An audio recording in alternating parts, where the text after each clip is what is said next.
I never imagined I'd be standing in my backyard on a sunny Sunday afternoon, watching smoke rise from a burning pile of my belongings while my mother-in-law smiled triumphantly through our kitchen window. The acrid smell of burning fabric mixed with the lingering aroma of our weekly family brunch, creating a nauseating reminder of how quickly life can unravel. My name is Rachel Chen, and this is the story of how a Sunday tradition became the catalyst for reclaiming my life. 3 years ago, I thought I had everything figured out. I was 28, newly married to James Sullivan, and living in a beautiful Victorian house in the historic district of Charleston, South Carolina. The house had been in James's family for generations, passed down through a long line of proud Southern women who had maintained its glory through wars, hurricanes, and changing times. Now it was my turn to be its caretaker, or so I thought.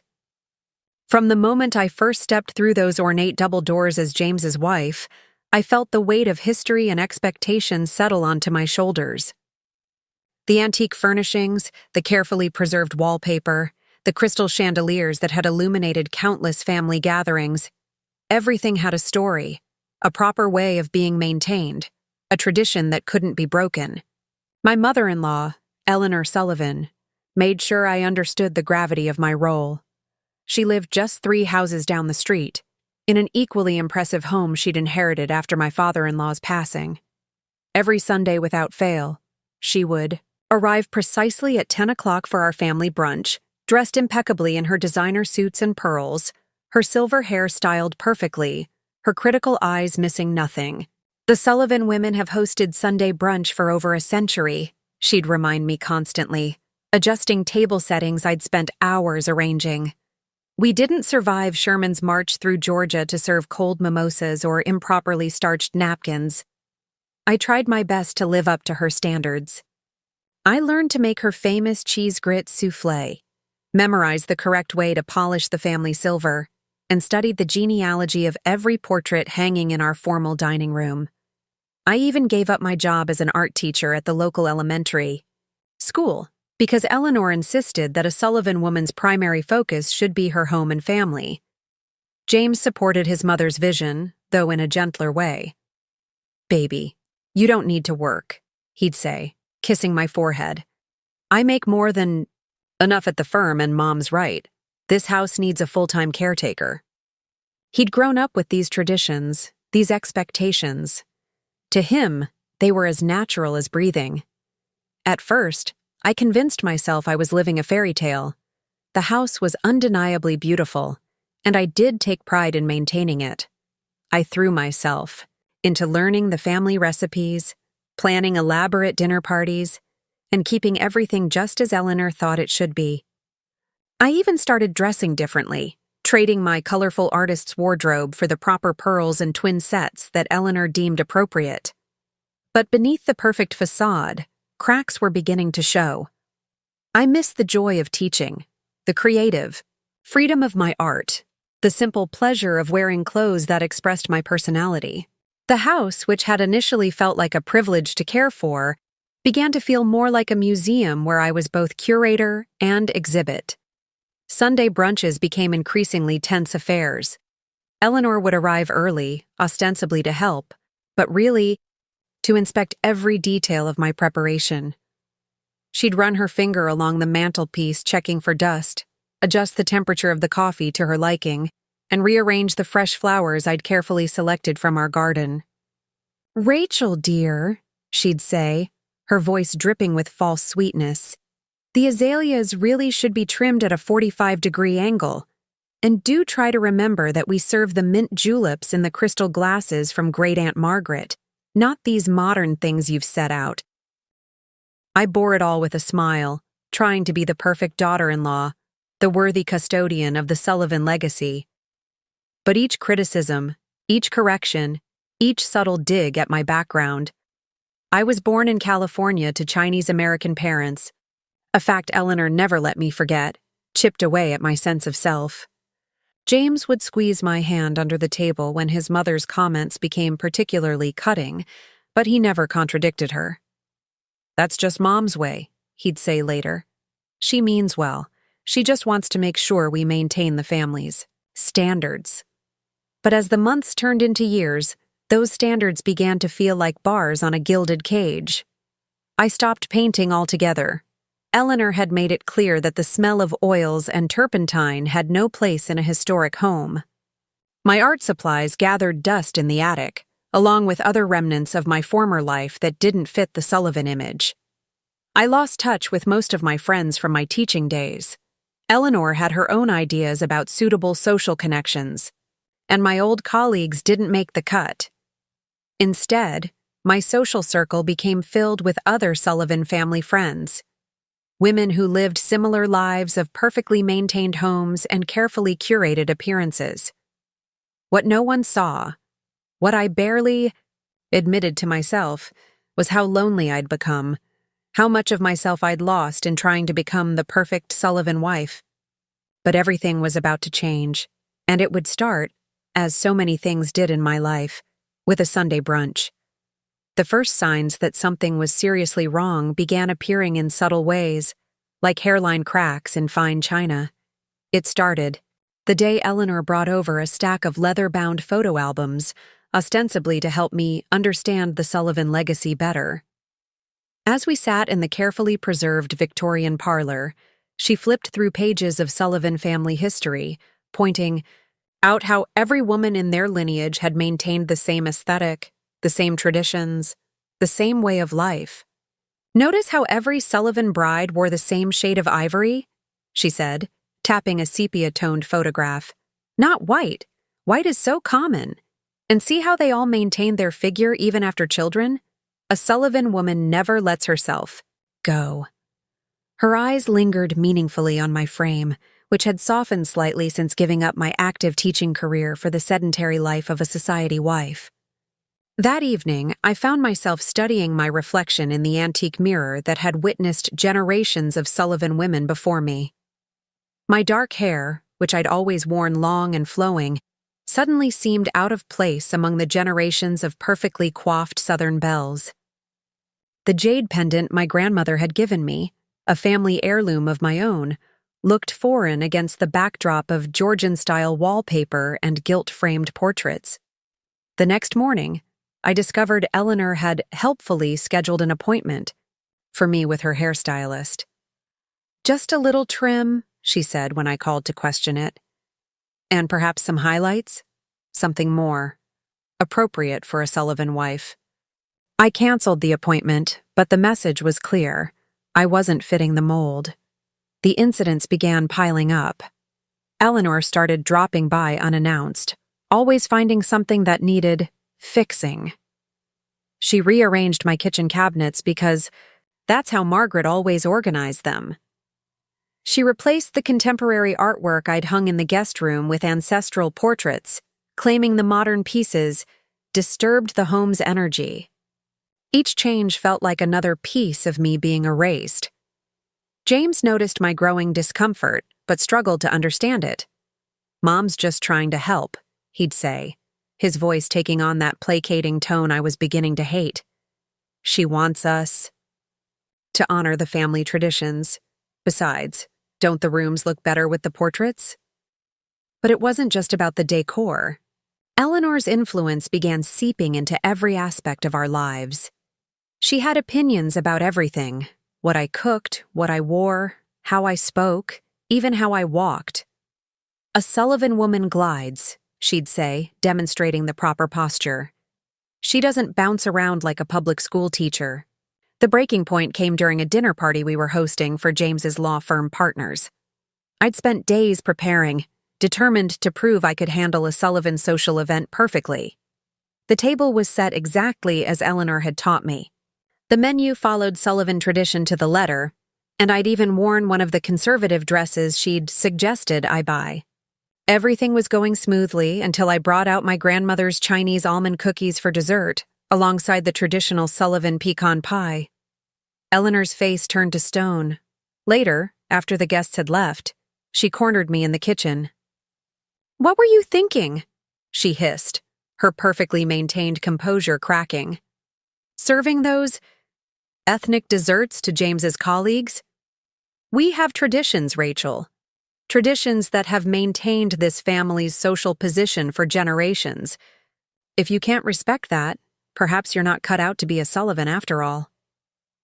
I stood there, clutching my grandmother's cookie recipe, feeling something inside me begin to splinter. For the first time, I spoke back. These cookies are my tradition, Eleanor. My family's history matters too. The look she gave me was cold enough to freeze the Charleston summer heat. Your family's history? Dear, when you married James, you became a Sullivan. That's the only history that matters now. That night, I couldn't sleep. I snuck down to the kitchen and baked another batch of almond cookies, filling the house with the comforting scent of my childhood. As I sat alone in the dark kitchen, savoring the familiar taste, I realized how much of myself I'd already lost. My art supplies gathering dust in the attic, my teaching career abandoned, my own family's traditions pushed aside, all to fit into Eleanor's vision of a Sullivan wife. The next day, I found my cookie recipe in the trash and all my baking supplies rearranged to Eleanor's specifications. It was a small thing, really, just a piece of paper and some displaced mixing bowls. But sometimes the smallest things can be the final straw, the tiny crack that reveals the deep fissures beneath the surface. I retrieved the recipe, smoothed it out, and tucked it safely away in my journal. That night, for the first time, I admitted to myself that something was deeply wrong. Not just with Eleanor's behavior, but with the way I'd allowed myself to be slowly erased, piece by piece, tradition by tradition, until I barely recognized myself anymore. The woman who stared back at me from the antique mirror wasn't just losing her identity, she was letting it be deliberately stripped away, one Sunday brunch at a time. Little did I know, this realization was just the beginning of a storm that would soon tear through my carefully constructed life, starting with a brunch that would change everything. The pressure began mounting like a Charleston summer storm, slow, steady, and increasingly suffocating. Eleanor's campaign to mold me into the perfect Sullivan wife intensified after the cookie incident, but now she had a new angle. She started dropping hints about the house itself, weaving them into every conversation like poison ivy through a garden. "You know, dear," she said one afternoon while rearranging my living room furniture for the third time that week, "this house has a very specific energy. It's been home to Sullivan women who understood their role for generations. Sometimes, if the fit isn't right, the house itself seems to reject people." I was arranging flowers in a crystal vase, Eleanor's way, of course, when she dropped this particular bomb. My hands stilled on the stems of the camellias. "What do you mean, reject people?" Eleanor's smile was sharp as cut glass. "Oh, just that some people aren't suited to the responsibilities of maintaining a Sullivan home. Take James's first girlfriend from college, for instance. She tried to paint the morning room a ghastly shade of yellow. Within a month, she developed terrible allergies. Had to move out." She paused, eyeing my recent attempt to brighten up the kitchen with yellow curtains. "The house knows what it wants, dear." The implications weren't subtle. Over the next few weeks, strange things began happening. I'd find windows mysteriously open after I was sure I'd closed them, items moved from where I'd placed them, doors that would suddenly stick or swing open on their own. Eleanor had an explanation for everything. "The house is restless," she'd say, shaking her head sadly. "It hasn't been this unsettled since 1923, when Great-Aunt Catherine's husband tried to modernize the kitchen. Poor woman had to move back in with her mother until he saw reason." I tried to laugh it off, but the constant suggestions that I was somehow antagonizing a house began to wear on me. I started second-guessing everything I did, jumping at every creak and groan of the old structure.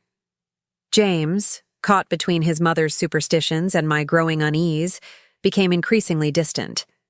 "Maybe Mom has a point," he said one night after I complained about finding my art supplies moved yet again from the attic to the back porch. "This house has been in the family for generations. It does seem to have its own personality. But I knew what was really happening. I'd caught glimpses of Eleanor letting herself in with her key when she thought no one was home. I'd seen her housekeeper, Martha, slipping out the back door on days when things had been mysteriously rearranged. The house wasn't rejecting me. Eleanor was orchestrating my gaslighting with the precision of a symphony conductor. The situation came to a head when I decided to host a small art show in our garden. I'd finally started painting again, setting up my easel in the sunroom when Eleanor was at her weekly bridge game. The paintings weren't traditional Sullivan-approved landscapes, but rather abstract expressions of everything I'd been feeling. The suffocation, the erasure, the rebellion brewing inside me. I invited my old colleagues from the elementary school, some local artists I'd met at the coffee shop, and even a gallery owner who'd expressed interest in my work. The afternoon was supposed to be my small step toward reclaiming my identity. Eleanor arrived just as I was setting up the displays. "What is the meaning of this?" she demanded, her voice cutting through the peaceful garden air. "Art shows? In a Sullivan home? And these paintings?" She gestured dismissively at my work. "They look like something from one of those modern galleries. No character, no tradition, no understanding of proper Southern aesthetic." "They're my paintings." "Eleanor," I said, my voice stronger than I felt, "this is my home too, and I have a right to use it as I wish." Her laugh was like ice crackling. "Your home?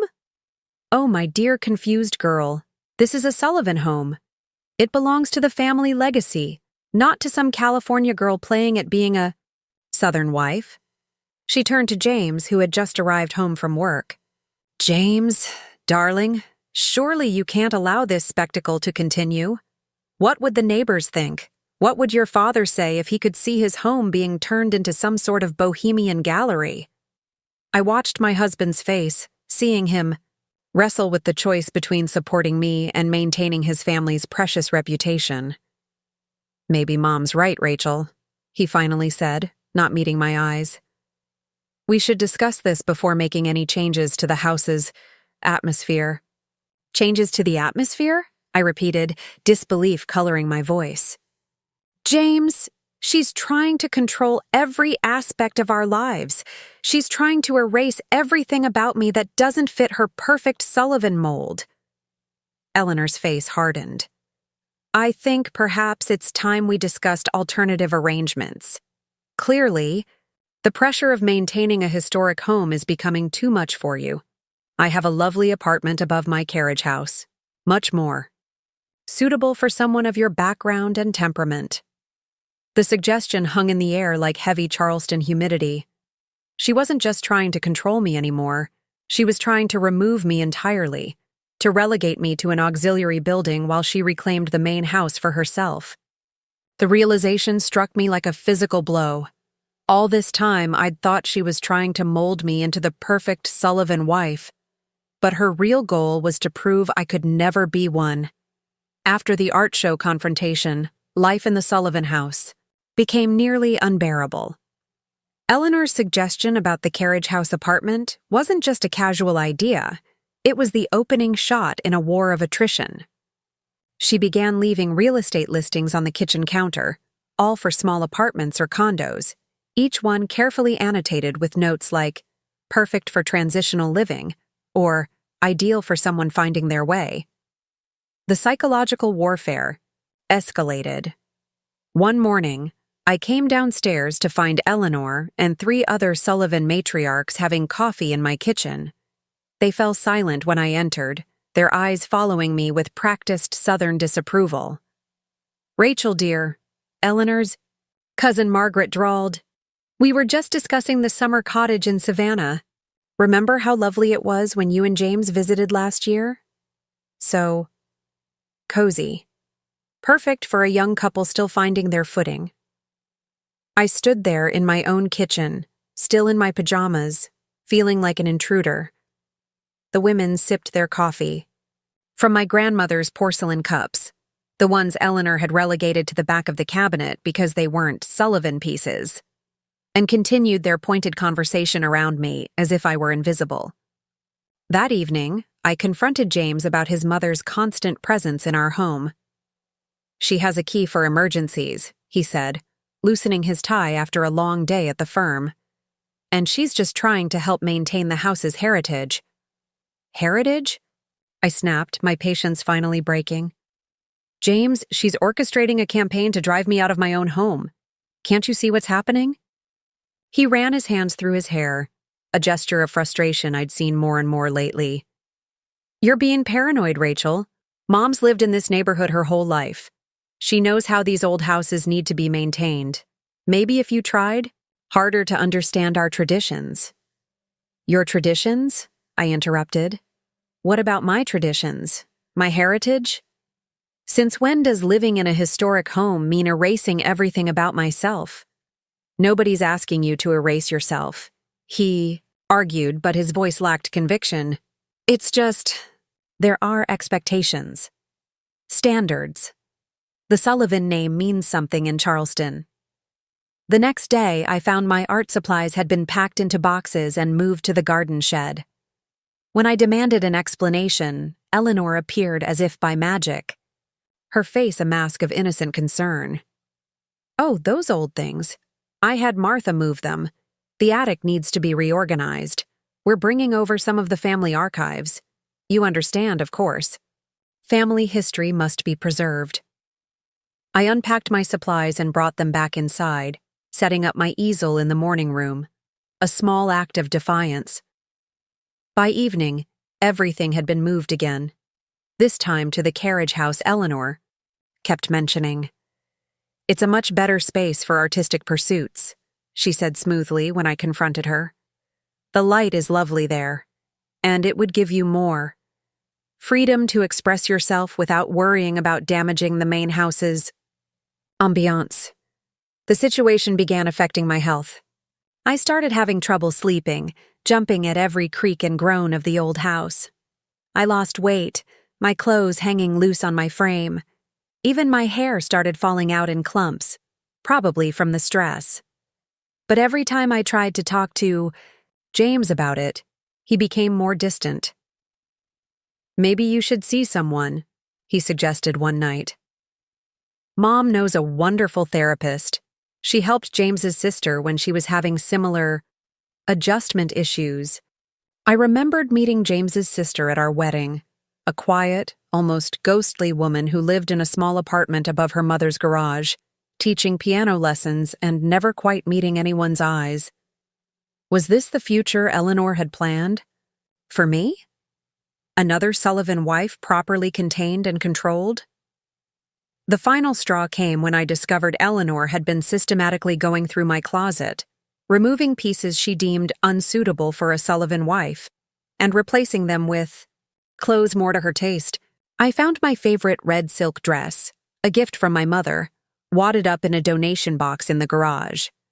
When I rescued it, Eleanor appeared in the garage doorway, her shadow falling over me like a frost.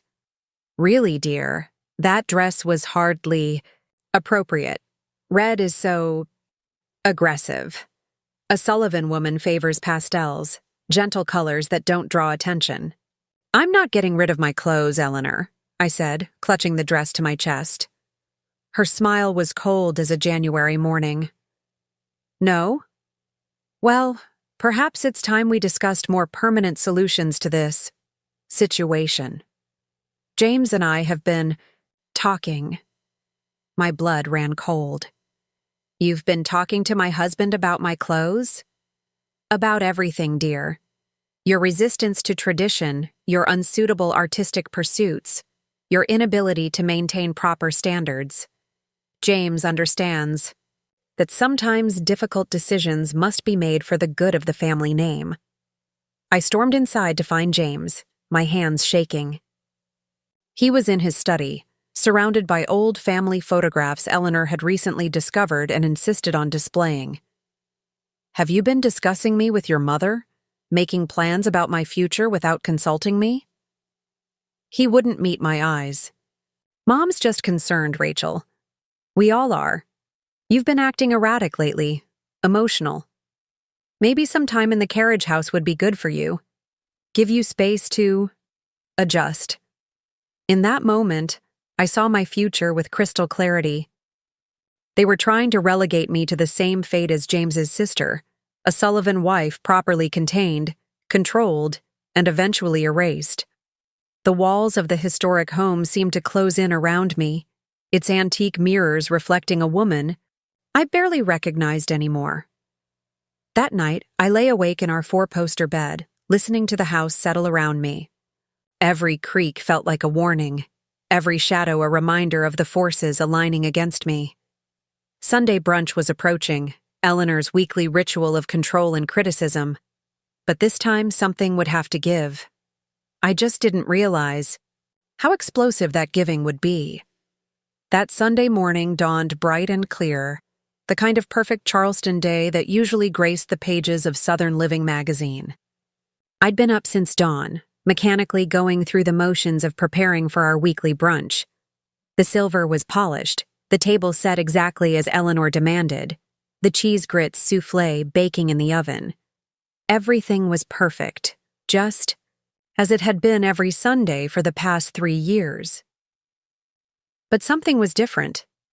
Maybe it was the way my hands shook as I arranged the magnolia centerpiece, or how the familiar weight of my grandmother's jade pendant felt more like armor than decoration. I'd worn it deliberately today, along with a crimson silk blouse Eleanor had tried to donate twice before. Small acts of defiance, but they made me feel more like myself than I had in months. Eleanor arrived at exactly 10 o'clock, letting herself in without knocking. She paused in the doorway of the dining room, her eyes narrowing at my appearance. "Oh, Rachel, dear, that blouse again? And those ethnic accessories? Really? On a Sunday?" I kept arranging flowers, pretending not to notice how she adjusted every place setting I'd carefully positioned. James appeared from his study, already wearing the worried expression that had become his default whenever his mother and I were in the same room. "Everything looks lovely," he said, trying to diffuse the tension. "Doesn't it, Mom?" Eleanor's smile was sharp as cut glass. "Almost lovely, though I did bring over some proper linens from the main house. These," she gestured dismissively at the tablecloth I'd selected, "are a bit common for a Sullivan table." Before I could respond, Martha, Eleanor's housekeeper, appeared with several boxes. "Where would you like these, Mrs. Sullivan?" "Just in the carriage house, Martha. Rachel will be needing them soon enough." Eleanor's voice dripped with satisfaction. "I've taken the liberty of preparing the apartment for you, dear. Everything's ready whenever you are." The room seemed to tilt sideways. "Preparing the apartment? What are you talking about?" "Mom's just trying to help," James interjected quickly. "We've been talking and given how stressed you've been lately, maybe some time in the carriage house would be good for you. Just until you're feeling more settled." I looked between them, realization dawning. "You've already moved my things, haven't you? That's what all those boxes Martha's been carrying are about." Eleanor's smile widened. "Just the non-essential items, dear. Things that don't really belong in the main house. Your art supplies, those colorful clothes that aren't quite Sullivan standard. The apartment is much more suitable for your particular tastes." The cheese grits soufflé chose that moment to timer went off, its cheerful ding incongruous with the mounting tension. I walked to the kitchen on autopilot, my mind racing.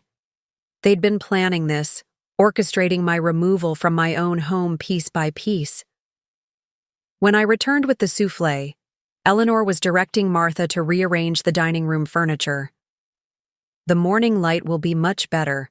This way," she was saying, "once Rachel's things are cleared out, we can finally restore this room to its proper glory." Something inside me snapped. 3 years of suppressed anger, frustration, and hurt came rushing to the surface. I set the soufflé down with deliberate care. "I'm not moving to the carriage house, Eleanor." The room went silent. Eleanor's perfectly manicured hand paused on the back of a chair. "I don't think you understand, dear. This isn't a request. James and I have discussed it, and we feel— I don't care what you and James have discussed, I interrupted, my voice steady despite my racing heart. This is my home too. I'm not going to be tucked away in your carriage house like some embarrassing family secret. Rachel, James started, but I cut him off. No, James. I've listened to everyone else long enough. This ends now. I turned back to Eleanor. You can't force me out of my own home. Eleanor's facade of southern gentility cracked. Your home? This house has belonged to the Sullivan family for generations. You're just a temporary occupant who clearly doesn't understand or respect our traditions. Your traditions? I laughed, the sound harsh and foreign to my ears. Your traditions are about control, Eleanor, about erasing anything and anyone who doesn't fit your perfect Sullivan mold. Well, I'm done being erased. She moved toward me, her heels clicking ominously on the hardwood floor. You ungrateful little— She caught herself, smoothing her expression. James, darling, I think it's time you took control of this situation. Your wife is clearly having some sort of episode. I looked at my husband, silently pleading with him to finally take my side. He shifted uncomfortably, straightening his bow tie, another Sullivan tradition I'd grown to hate. Rachel, maybe Mom's right. You haven't been yourself lately. Some time in the carriage house might help you adjust. At that moment, something fundamental shifted inside me. I saw with perfect clarity what my future would be if I didn't take a stand now. A slow fade into insignificance, another Sullivan wife properly contained and controlled. I walked to the window and watched Martha carrying more boxes to the carriage house. My life was being packed away, eliminated box by box, while we stood around preparing to eat cheese grits soufflé and make polite conversation. No, I said, again turning to face them. I won't be adjusting and I won't be moving. This is my home too, and I'm staying right here. Eleanor's mask dropped completely. We'll see about that. She snapped her fingers at Martha. Bring everything from the carriage house. Everything. It's time Rachel understood exactly how this family deals with opposition. What happened next seemed to unfold in slow motion. Like one of those Southern Gothic nightmares where everything moves through thick, humid air. Eleanor stood in the dining room, her perfect posture rigid with fury, as Martha began bringing in box after box of my belongings. The carefully curated Sunday brunch lay forgotten on the table, the cheese grits soufflé cooling in its crystal dish. Mother, maybe we should discuss this later, James attempted, his voice wavering. But Eleanor was beyond discussion. No, James. Your wife wants to make a stand? Let's see how well she stands without all these inappropriate items, cluttering up a Sullivan home. She began pulling things from the boxes. My art supplies, my books, my clothes. Everything that made me who I was, scattered across the polished hardwood floors like debris after a storm. These fashion choices alone are an affront to Sullivan. Tradition, Eleanor declared, holding up my favorite red silk dress as if it were evidence in a trial. No Sullivan woman would be caught dead in such garish colors. She tossed it aside and reached for more. And these paints and canvases, making a mess of a historic home. Absolutely unacceptable. I watched in horror as she systematically went through my possessions, providing running commentary on each item's unsuitability for a Sullivan wife. My collection of contemporary art books, modern garbage. My mother's hand-embroidered silk scarves, ethnic clutter. My sketchbooks filled with years of drawings, amateur scribblings. James stood frozen, watching his mother dismember. My life, piece by piece. Mom, that's enough, he said weakly, but Eleanor was on a mission. Martha, she commanded, take all of this out to the garden, every last piece. Martha hesitated, looking between Eleanor and me. In her eyes, I saw A flicker of sympathy, quickly hidden. She'd worked for the Sullivan family for decades. She knew what happened to people who defied Eleanor. "Now, Martha," Eleanor's voice cracked like a whip. As Martha began gathering my belongings, I found my voice. "Stop. Those are my things." "You have no right!" "I have every right!" Eleanor's composure shattered completely. "This is a Sullivan home, and I will not stand by while you destroy everything we've built with your California bohemian nonsense." She grabbed another box, this one containing my most precious possessions. The jewelry my grandmother had brought from China, photographs of my family, letters from my parents. When she started pulling them out, something inside me broke free.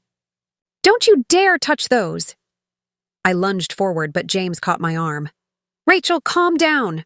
"You're getting hysterical." Hysterical. The word hit me like a physical blow. How many times had Eleanor used that same word to dismiss my feelings, my objections, my very identity? I wrenched my arm free and watched as Eleanor carried my belongings toward the garden. Martha followed with more boxes, her face carefully blank. Through the French doors, I could see Eleanor directing her to create a pile on the manicured lawn. "Mother, what are you doing?" James finally seemed to realize things had gone too far. Eleanor pulled something from her handbag, a silver cigarette lighter, a Sullivan family heirloom she'd often told me stories about. "Teaching your wife a lesson about defying Sullivan traditions." The flame caught the edge of my red silk dress first. The material ignited quickly, the fire spreading to the pile of my artwork, my books, my memories. The smoke rose thick and black against the perfect Sunday sky, carrying the ashes of my identity up into the Charleston air. "There," Eleanor said, satisfaction dripping from her voice. "Now you have nothing left that doesn't fit the Sullivan image. You can either accept who you need to be, or you can leave with nothing. Your choice, dear." I stood in the doorway, watching the flames consume everything I'd brought into this marriage. The heat on my face felt like a fever, but inside, I was cold with clarity. This wasn't just about my possessions. This was Eleanor's final play. Burn away everything that made me Rachel Chen, leaving only the hollow shell of a Sullivan wife. James finally moved, rushing toward the garden. "Mom, this is insane. We can't just—" "Can't what, James? Can't protect our family's legacy? Can't maintain our standards? Your father would be ashamed of how weak you've become." The mention of his father stopped James in his tracks. I watched my husband deflate, retreat, become once again the dutiful son rather than my partner. In that moment, I saw our entire marriage for what it really was, a carefully orchestrated performance, with Eleanor as the director and James and I merely playing our assigned roles. The flames rose higher, and with them, something else rose inside me. Not panic, not fear, but a strange, calm certainty. I reached up and unclasped my grandmother's jade pendant, the last piece of my true self I was wearing. Eleanor's eyes followed the movement, anticipating one final victory.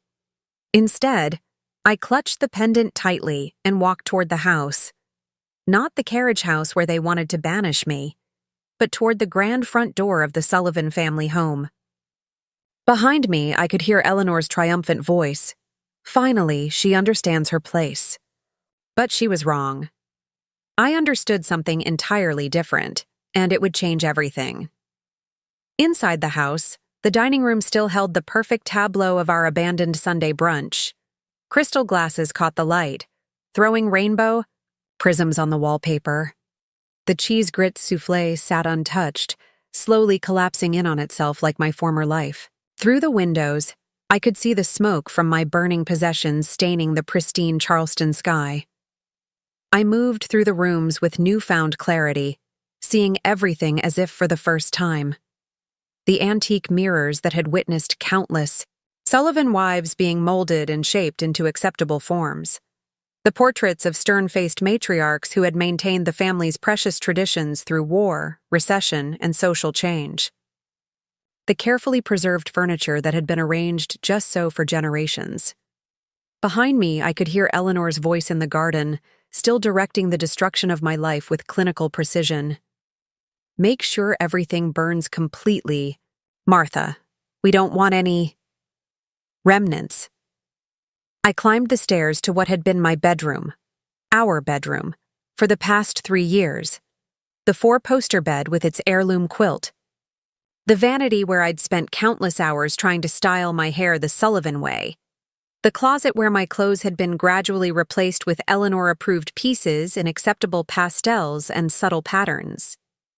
My hands were steady as I opened the hidden compartment at the back of my dresser drawer, the one place Eleanor hadn't yet discovered and purged. Inside was a small lacquered box my mother had given me on my wedding day. "Keep your treasures safe," she'd said. Her eyes worried even then. "Never let anyone take away who you are." The box contained the things I'd known somehow to protect. My passport, my birth certificate, the jade ring my grandmother had passed down through generations of Chen women, and a small savings account booklet in my name only. I'd opened the account 6 months ago, squirreling away small amounts from the household budget Eleanor so generously allowed me to manage. As I held these fragments of my identity, the full magnitude of what I'd lost hit me. My art supplies, years of sketches, and paintings that had kept me sane in this beautiful prison. My books, windows to worlds beyond these suffocating walls. My clothes, each piece chosen to express something of myself, now reduced to ashes in Eleanor's immaculate garden. But worse than the material losses were the intangible ones. 3 years of my life spent trying to contort myself into a shape that could never fit. My confidence, eroded by constant criticism and correction. My voice, silenced by the weight of Sullivan traditions. My marriage, revealed now as nothing more than an extension of Eleanor's control. James appeared in the doorway, his bow tie askew, face flushed from the heat of the fire below. "Rachel, please. Mom's just upset. Once everything calms down..." "Once everything calms down? What?" I turned to face him, my voice steady. "We'll go back to pretending?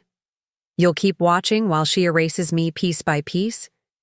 Tell me, James, what exactly will be left of me to calm down?" He ran his hands through his hair, a gesture so familiar it almost broke my heart. Almost. "You're not being fair. Mom has certain standards, expectations. This house, this family..."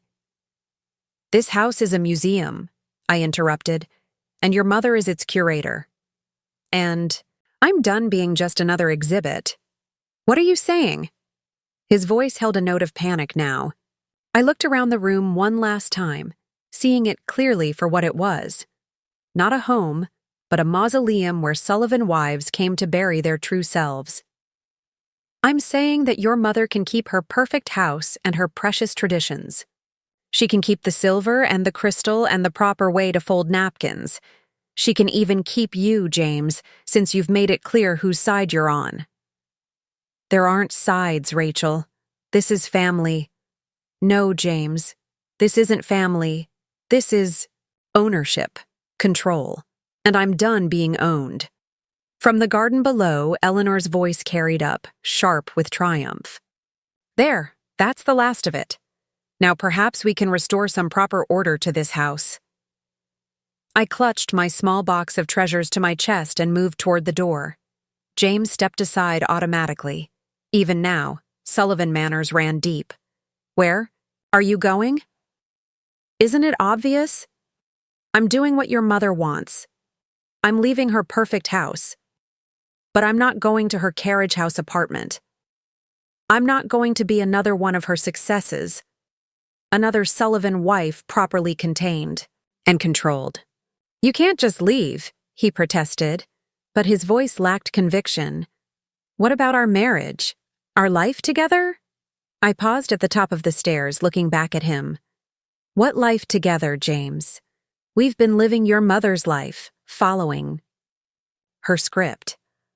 I don't even know who we are without her direction. The smoke from the garden had begun to drift into the house through the open windows, carrying with it the acrid smell of burning fabric, paper, memories. But instead of grief, I felt something unexpected: freedom. Every possession Eleanor had burned was one less thing tying me to this gilded cage. As I descended the stairs, I could hear Eleanor in the dining room, already planning how to rearrange everything now that the distasteful elements had been removed. Her voice carried that particular note of satisfaction I'd come to know so well, the sound of a Sullivan victory. Another threat to tradition successfully neutralized. But she was about to learn that she hadn't quite won. Not this time. The sound of my heels on the hardwood floors echoed through the Sullivan house as I descended the grand staircase one last time. Each step felt like crossing a threshold, moving from one life into another. The small lacquered box containing my remaining possessions was clutched tightly against my chest, my grandmother's jade pendant cool against my skin. Eleanor stood in the dining room doorway, silhouetted against the morning light, looking every inch the Sullivan matriarch she prided herself on being. Her eyes fell to the box in my hands, and her lips curved into a satisfied smile. "Finally seeing reason, dear? Martha has the carriage house ready for you. Once you've had time to reflect on your behavior, we can discuss appropriate ways to rebuild your wardrobe. Something more suitable for a Sullivan wife." I almost laughed at her confidence, at how completely she misread the situation. "No, Eleanor, I'm not going to the carriage house. I'm leaving." Her smile didn't waver, but something flickered in her eyes. "Don't be dramatic, Rachel. Where would you go? You have nothing left. Everything you owned that wasn't appropriate has been dealt with." She gestured toward the garden where the last wisps of smoke rose from the ashes of my former life. "That's where you're wrong," I said, my voice steady despite the trembling in my chest. "You haven't taken everything. You couldn't burn away who I am, Eleanor, no matter how hard you tried." James appeared at the top of the stairs, his footsteps heavy. "Rachel, please. Let's just calm down and discuss this like rational people." "Rational?" I turned to face him. "Was it rational to let your mother systematically destroy everything I owned? Was it rational to stand by while she tried to erase every trace of who I am?" Eleanor's composure cracked slightly. "Everything I've done has been for the good of this family. You came into this house, this legacy, knowing nothing about proper society, proper behavior. I've tried to help you, to mold you into someone worthy of the Sullivan name." Worthy. The word tasted bitter on my tongue. I was worthy before I ever set foot in this house. I was a teacher, an artist, a woman with my own dreams and identity. You didn't try to help me, Eleanor. You tried to destroy me and replace me with another perfect Sullivan puppet. The sound of car doors slamming outside drew our attention. Through the front windows, I could see several cars pulling up, the rest of the Sullivan family arriving for their traditional Sunday brunch. Eleanor's expression shifted from anger to calculation. "Well, if you insist on making a scene, perhaps you should do it in front of everyone. Let the whole family see exactly what James married." She moved toward the front door, ready to welcome her audience. I felt a moment of panic. The thought of facing the entire Sullivan clan, of having my departure become another piece of family gossip to be dissected over cheese grits and mint juleps, made my stomach turn. But then I looked at the ashes in the garden, at the remains of everything I'd brought into this marriage, and found strength in the very losses meant to break me. "Go ahead, Eleanor. Call them in. Let them all see what you've done. Let them see how the great Sullivan family maintains its precious traditions, by burning away anything that doesn't fit their perfect mold." She paused, hand on the doorknob. For the first time, I saw uncertainty in her eyes.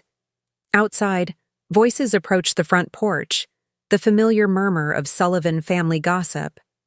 "You wouldn't dare make a scene," Eleanor said, but her voice held a note of doubt. "Wouldn't I?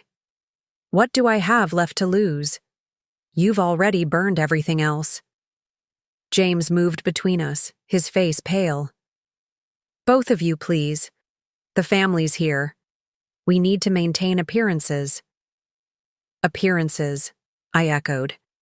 "That's all you care about, isn't it? Both of you. The perfect Sullivan facade. Well, I'm done performing for your family's approval." I walked to the front door, pushing past Eleanor's outstretched arm. On the porch stood the assembled Sullivan clan.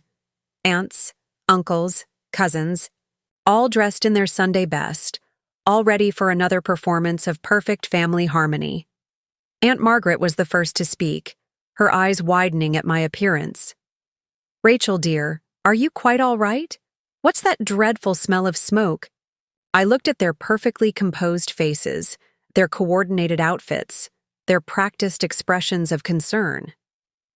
3 years ago, I had wanted so desperately to be accepted by these people. Now, I saw them clearly, prisoners of their own traditions, each one as carefully maintained and controlled as the antiques in their historic homes. "The smell," I said clearly, my voice carrying across the porch, "is the smell of my belongings burning in the garden. Your beloved Eleanor decided that anything not meeting Sullivan standards needed to be destroyed. Would anyone like to see what's left of my life?" A collective gasp went up from the assembled family. Eleanor moved forward, her hand gripping my arm. "Rachel, you're clearly hysterical. Why don't we get you settled in the carriage house where you can rest?" I wrenched my arm free, feeling the sting of her manicured nails as they scraped my skin. "Don't touch me. Don't ever touch me." Again. The facade of Southern gentility began to crack as realization dawned on the family's faces. This wasn't going to be another carefully managed Sullivan crisis. This was something real, raw, and completely outside their control. James appeared, in the doorway, his face a mask of embarrassment and confusion. "Rachel, please, think about what you're doing." I was thinking about it. For the first time in 3 years, I was thinking with complete clarity, standing there on the porch of the grand Sullivan house, surrounded by the family that had tried to remake me in their image. I felt something unexpected. Pity. Pity for these people so trapped by their own traditions that they couldn't see the prison they'd built for themselves. The Sullivan family stood frozen on the porch, their Sunday best now wilting in the Charleston heat and the tension of the moment. The smell of smoke still hung in the air, a pungent reminder of Eleanor's destructive display of power. In the awkward silence, the sound of another car pulling into the driveway drew everyone's attention. A sleek black BMW parked behind. The row of luxury vehicles, and out stepped Catherine Sullivan Ross, James's cousin and the family's black sheep. I'd only met her once, at our wedding, where she'd caused a minor scandal by wearing a pantsuit instead of the traditional Sullivan wedding attire. Eleanor had managed to keep her out of most family photos. Catherine took in the scene before. Her, the assembled family on the porch, the smoke rising from the garden, my defiant stance, and Eleanor's barely contained fury. A knowing smile crossed her face. "Well, well," she drawled, climbing the steps with deliberate grace. "Looks like someone's finally standing up to the Sullivan succession of terror." "Catherine?" Eleanor's voice could have frozen the summer air. "This is a private family matter." "Oh, but I am family, Aunt Eleanor. One you couldn't quite manage to erase despite your best efforts." Catherine turned to me, her eyes sharp and assessing.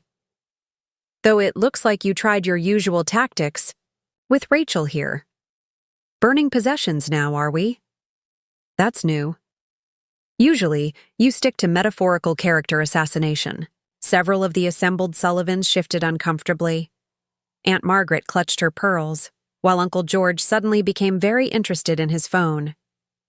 They all knew what had happened to Catherine 5 years ago when she'd refused to divorce her artist husband, and take up her proper place in Charleston society. "This doesn't concern you," Eleanor snapped, but Catherine was already moving to stand beside me. "Actually, I think it does. You see, I recognize that look in Rachel's eyes. It's the same one I had when I finally realized what this family does to people who don't fit their precious mold." She turned to address the family at large. "How many of you are going to stand here and pretend this is normal? That destroying someone's belongings because they won't conform is just another charming Sullivan tradition?" James stepped forward, his lawyer's instincts finally kicking in. "Catherine, you don't understand the situation. Rachel's been difficult. Mom's just trying to help her adjust." "Adjust?" Catherine's laugh was sharp as broken glass. "Is that what we're calling it now? Funny how the Sullivan family's version of help always involves destroying whatever makes someone unique." She turned to me. "Do you have somewhere to go?" The question caught me off guard. In my determination to leave, I hadn't thought beyond getting out of the house. My parents were in California, and Eleanor had made sure I lost touch with most of my local friends. I clutched my small box of remaining possessions tighter. "She has nowhere to go," Eleanor said smugly. "Which is why the carriage house—" "She has somewhere," Catherine interrupted. "My guest house is empty, and unlike your carriage house prison, it comes with no strings attached." She pulled out her keys and removed one, holding it out to Nonce. "It's in Mount Pleasant, far enough from Charleston to be out of Sullivan territory." Eleanor's face turned an alarming shade of red. "You have no right to interfere. Rachel is my daughter-in-law, and what?" Catherine's voice was steel wrapped in silk. "Your property? Another Sullivan wife to be properly molded and controlled?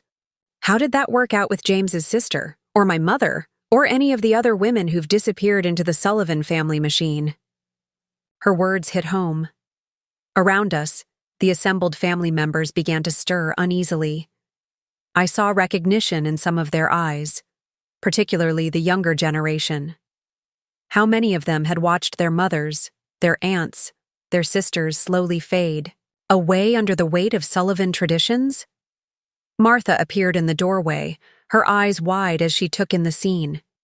In her hands, she held something I recognized, my mother's old recipe book, which I'd thought lost in the fire. I saved what I could, Mrs. Rachel," she said quietly, defying Eleanor for the first time in 30 years of service. "It ain't right, burning someone's memories." Eleanor whirled on her. "Martha, get back inside immediately." But Martha stood, her ground, stepping forward to hand me the book. My mama worked for the Sullivans too. Watched them do this same thing, generation after generation. It ain't right, and it ain't ever been right. The cookbook felt warm in my hands, its pages slightly singed but intact. Inside were not just recipes, but notes from my mother, snippets of my family's history, pieces of who I was before I became a Sullivan wife. Martha had saved more than just a book. She'd saved a piece of my identity. Catherine placed a gentle hand on my shoulder. "The guest house key is yours if you want it. No expectations, no rules, no Sullivan traditions to maintain, just a safe place to figure out your next steps." I looked at James, standing helplessly between his mother and me. "Are you going to say anything? Do anything?" He opened his mouth, closed it, then looked at his mother. In that moment of hesitation, I had my answer. James would always be Eleanor's son first, my husband second. "Your car's still in the garage, right?" Catherine asked. "Why don't we get your things?" "She has no things left to get," Eleanor cut in, a note of triumph in her voice. "Everything unsuitable has been dealt with." Catherine's eyes narrowed. "Everything except her spirit, it seems. And that's the one thing you've never been able to destroy, Aunt Eleanor, no matter how hard you try." I straightened my spine, feeling stronger with every passing moment. "My car keys are in my purse, one of the few things I managed to keep from the fire. and I have everything I need right here. I held up the small lacquered box and the rescued cookbook. Everything. Else you can keep, Eleanor. Consider it the price of my freedom. The walk to my car felt like crossing a battlefield. Eleanor's carefully manicured garden, usually a showcase of Southern horticultural perfection, was now scarred by the black circle where my possessions had burned. The acrid smell of smoke still hung in the air, mixing with the sweet scent of magnolias, a peculiarly Southern combination of destruction and gentility. Catherine walked beside me, her presence a shield against the stares of the Sullivan family members who still stood on the porch, torn between their ingrained politeness and their desperate curiosity. Martha had disappeared back into the house, but not before pressing a small package wrapped in a kitchen towel into my hands. "Some provisions," she'd whispered. "And my phone number, if you need anything." As I reached for my car door, James finally found his voice. "Rachel, wait." He jogged down the garden path, his bow tie now completely undone, his perfect Sullivan composure crumbling. "You can't just leave like this. We can work something out. Mom will calm down and—" "Will she?" I turned to face him. "Will she calm down, James? Or will she just find more subtle ways to erase me? More acceptable ways to turn me into another perfect Sullivan wife?" "You're being melodramatic," he said, but his eyes flickered. To the burning circle on the lawn. "Mom has her ways, but she means well. Everything she does is for the family." Catherine's laugh was sharp and bitter. "Oh, James, still reciting Eleanor's lines after all these years? Tell me, cousin, do you even know who you are without your mother's script?" Eleanor's voice cut across the garden. "James Sullivan, you get back here this instant. If your wife wants to throw away everything we've given her, let her go. She'll soon realize what she's losing." I watched James's face, saw the moment he chose his mother over me. Again. It should have hurt more, but somehow it felt like the final confirmation I needed. Our marriage had never been about love or partnership.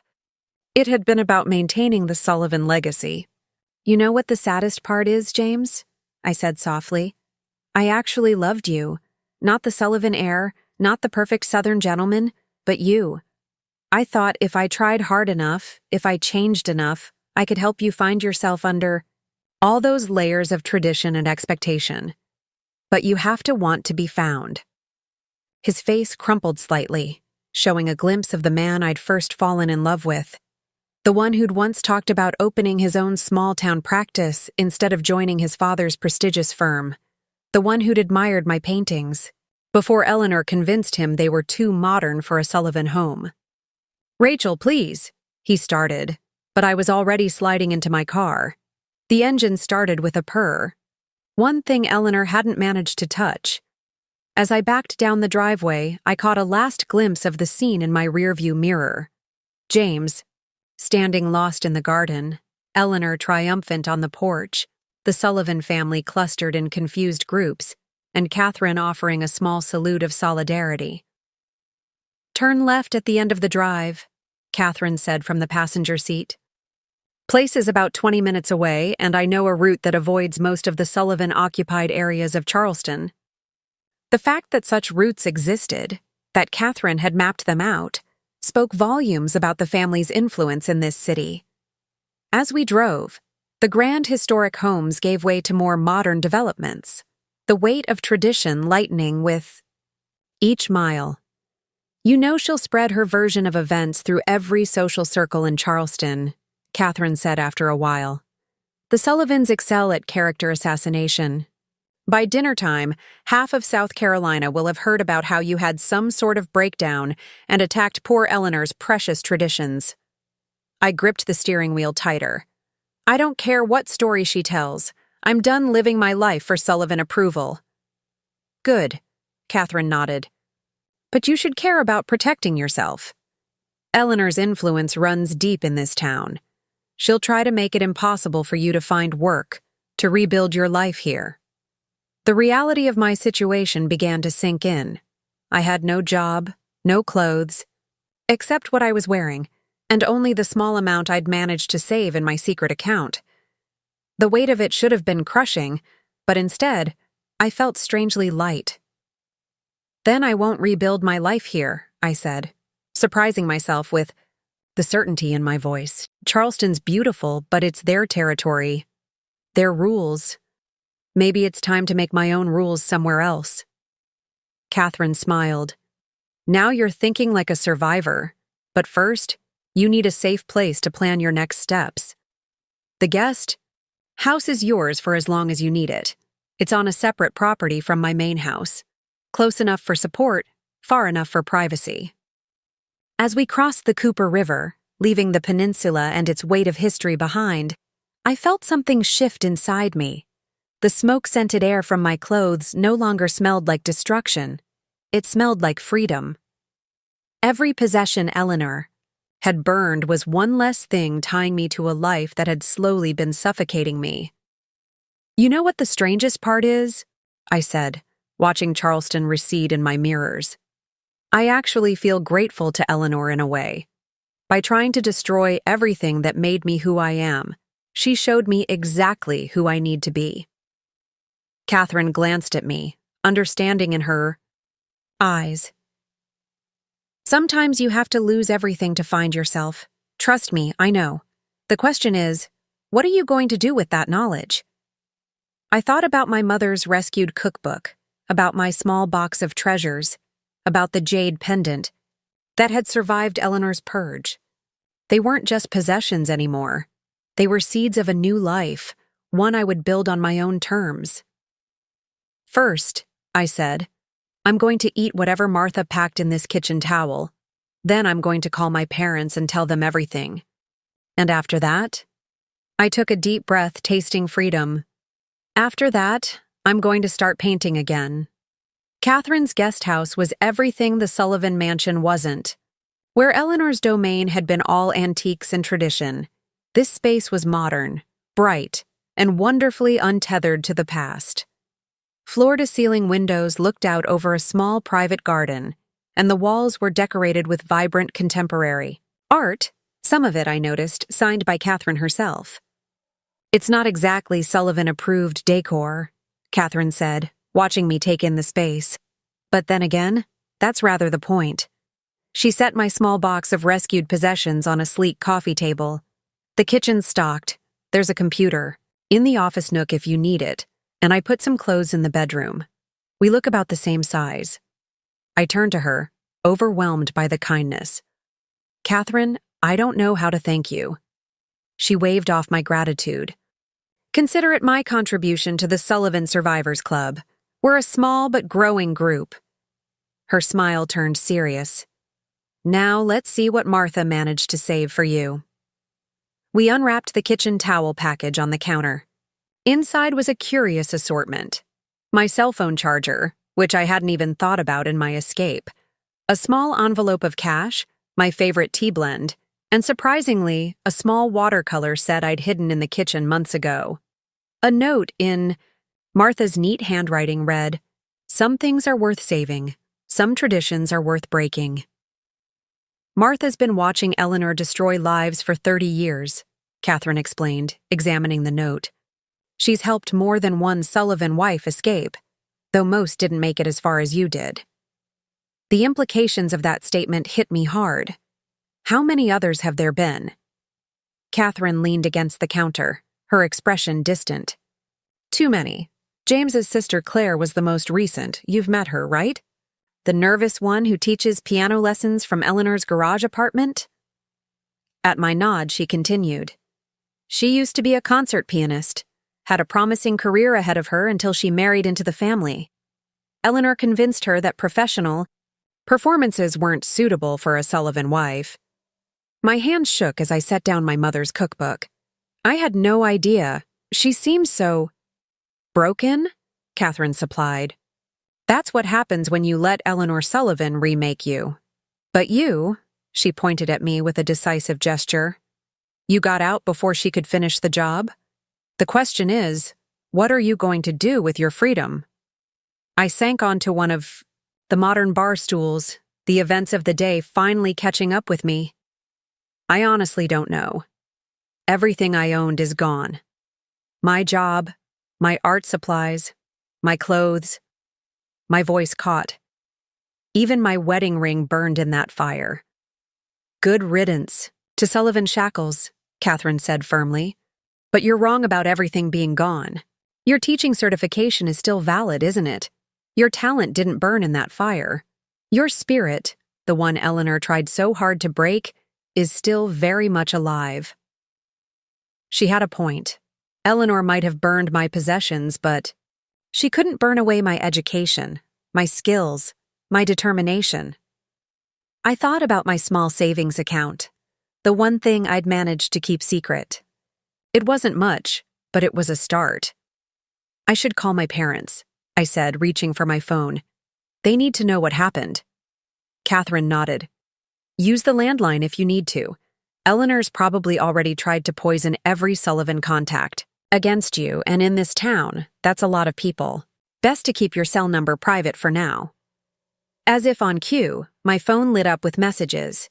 Dozens of them, from James, from Sullivan family members, from the social circle Eleanor had so carefully curated for me. I turned the phone off without reading any of them. The landline felt solid and real in my hand as I dialed my parents' number in California. It rang twice before my mother's voice, warm and familiar, answered. Hello? Mom? My voice cracked. I need to tell you something. Everything's changed. For the next hour, I told my parents everything.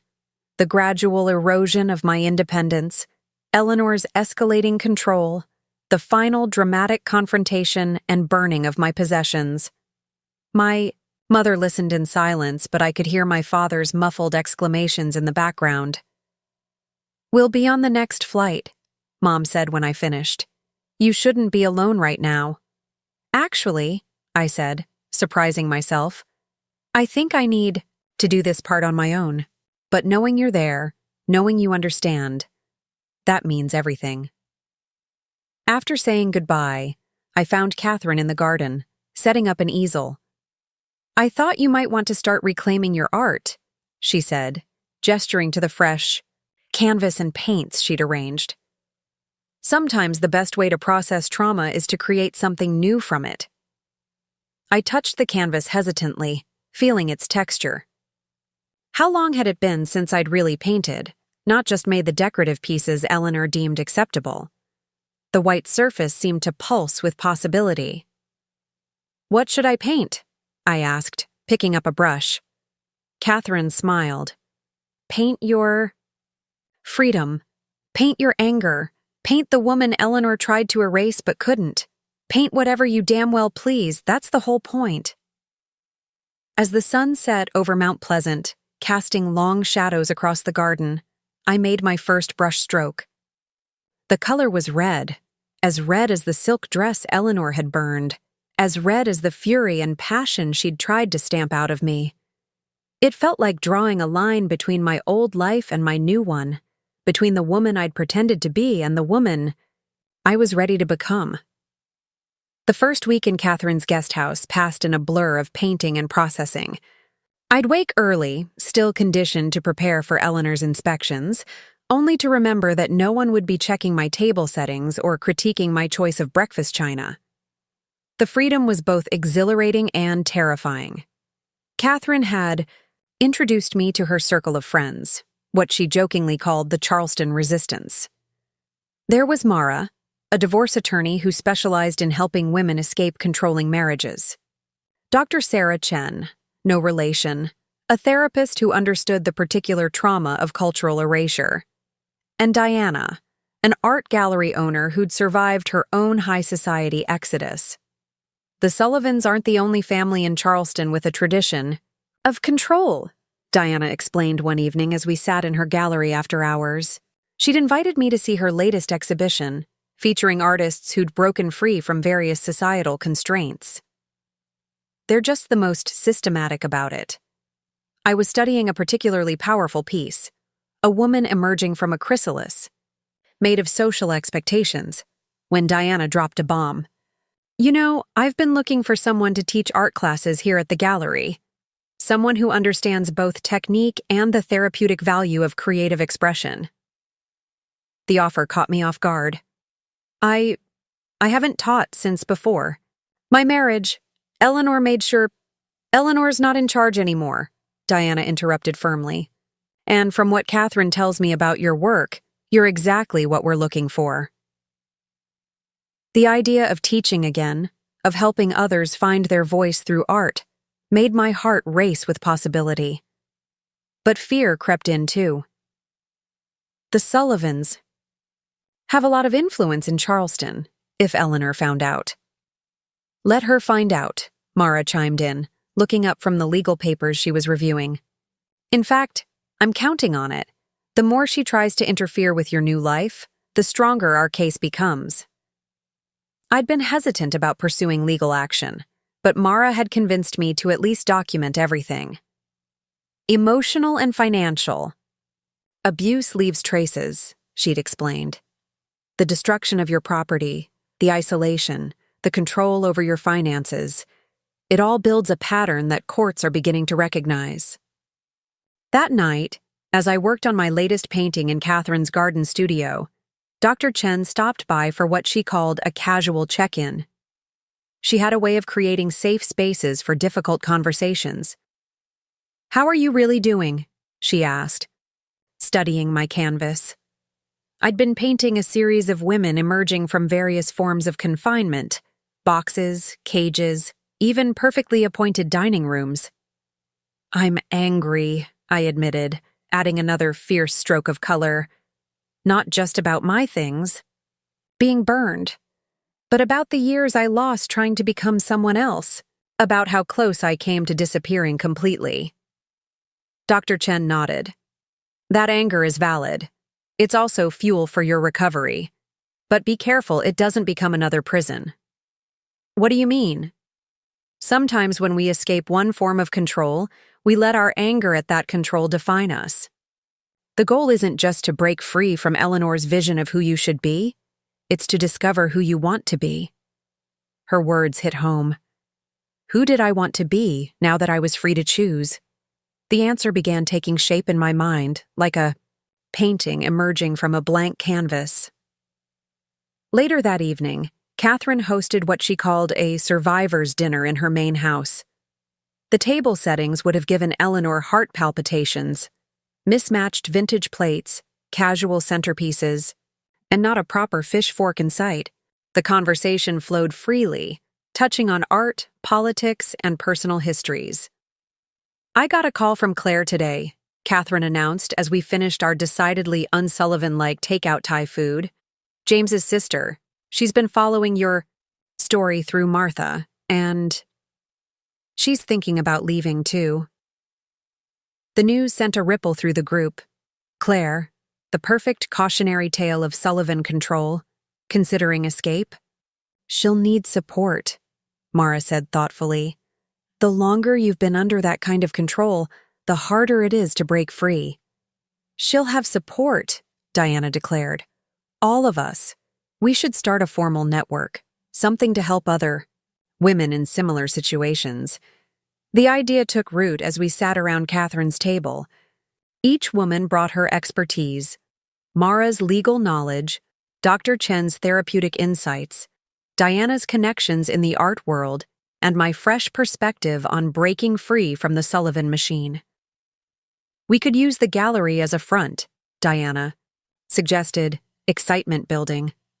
"Art classes that are really support groups, exhibitions that tell stories of breaking free. A safe space for women to discover their own voices." "Eleanor would hate it," I said, laughing despite myself.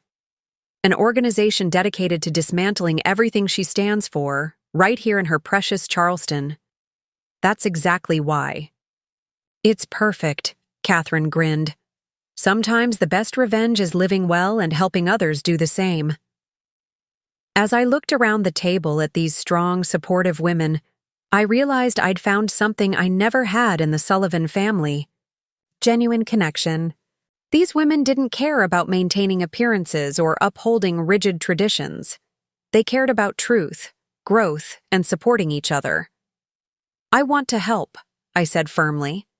"Not just with Claire, but with anyone else trapped in similar situations.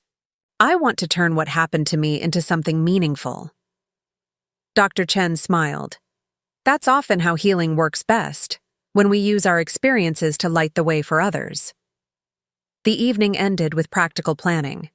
Diana would set up the art class program, Mara would create a legal resource guide, and Dr. Chen would develop a support group framework. I would tell my story, teach art, and help others find their creative voice again. As I walked back to the guest house under the Charleston stars, I felt something I hadn't experienced in years: purpose. Eleanor had tried to burn away everything that made me who I was, but from those ashes, something stronger was emerging. Not just a survivor, but a guide for others seeking their own path to freedom. 2 weeks after the Sunday brunch that changed everything, I stood in front of Diana's gallery, preparing for my first art class. The flyer in the window read, "Art as Liberation, Finding Your Voice Through Creative Expression."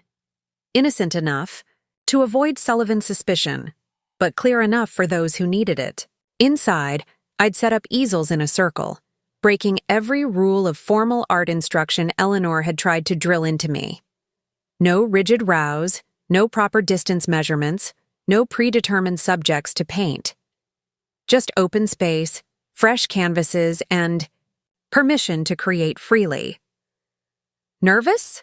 Diana asked, helping me arrange supplies. She'd invested in quality materials, paints, brushes, and canvases that would have made Eleanor sniff about wasting good money on amateur pursuits. "A little," I admitted, adjusting a jar of brushes. "It's been so long since I taught, and this is different from elementary school art classes." "Different is good," she said firmly. "Different is exactly what these women need." The students began arriving. 5 women, each carrying her own story of control and constraint. Claire wasn't among them. She wasn't ready yet. But Martha had spread the word through her network of household staff, reaching women who needed an escape, even if just for a few hours. I recognized the signs in them that I'd seen in myself: the careful way they moved, as if always being watched, the instinctive glances over their shoulders, the apologetic smiles when taking up space or expressing an opinion. One woman, Patricia, still wore her pearls and perfectly pressed dress, though her hands shook slightly as she picked up a brush. "Welcome," I said, my teacher's voice coming back naturally. "Today, we're not going to focus on technique or proper form. We're going to paint feelings, specifically the feeling of breaking free." Patricia's hand shot up, proper even in rebellion. "But how do we know if we're doing it right?" The question could have come from my own lips 3 weeks ago. "That's the beauty of it," I explained. "There is no right way to break free. Your liberation is yours alone to express." For the next 2 hours, I watched as these women began to find their voices through color and form. Some started hesitantly, making small, careful strokes. Others attacked their canvases with years of pent-up emotion.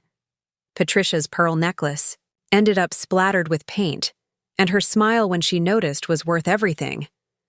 Dr. Chen observed from the corner, ostensibly working on paperwork, but really watching for signs of emotional distress. She'd helped me design the class to be therapeutic without being obviously therapy. As the session wound down, one of the women, Sarah, lingered over her canvas. She'd painted what looked like a bird's nest made of broken chains. "My husband's family," she said quietly. "They have all these rules about how a wife should behave, what she should wear, how she should speak. Last week I wore red lipstick to church, just to see what would happen." Small acts of rebellion. I remembered them well. The hidden art supplies, the secret bank account, the tiny ways I'd tried to maintain my identity under Eleanor's regime. "The lipstick looked wonderful on you," said another woman, Rebecca, who I learned later was in Sarah's church congregation. No matter what Mrs. Holbrook said about it being inappropriate for a Christian woman, connections were forming, support networks growing organically. These women were finding not just their artistic voices, but their allies. After class, as we cleaned up, Diana showed me something she'd been working on, a proposal for a full exhibition titled Phoenix Rising, Women's Stories of Resurrection. "I want to feature your work," she said, "alongside pieces from other women who've broken free, not just from controlling families, but from any situation that tried to silence their creativity." The idea both thrilled and terrified me. Eleanor would see it. The whole Sullivan family would know. Exactly. Diana's eyes sparkled. Let them see. Let them witness the beauty that emerges when women refuse to be controlled. Besides, she added with a grin, scandal is good for gallery attendance. That evening, during our now regular dinner, with the resistance group, I shared news that had been building all day. I'd gotten a call from the head of the art department at a progressive private school in Mount Pleasant. "They're looking for a full-time art teacher starting next semester," I said, still hardly believing it. Diana recommended me. "Are you going to take it?" Catherine asked, though her smile suggested she already knew the answer. "I think I am." I took a deep breath. It's exactly the kind of teaching I've always wanted to do, encouraging creativity, helping students find their unique voices. Everything Eleanor said wasn't suitable for a Sullivan wife. Mara raised her glass. 2 unsuitable careers and the women brave enough to pursue them. Later, in the quiet of the guest house, I worked on my latest painting, a series of women rising from ashes, each one helping another up. As I painted, I thought about my students from today, about Claire still gathering her courage, about all the women still trapped in gilded cages of tradition and control. My phone buzzed with a text from an unknown number.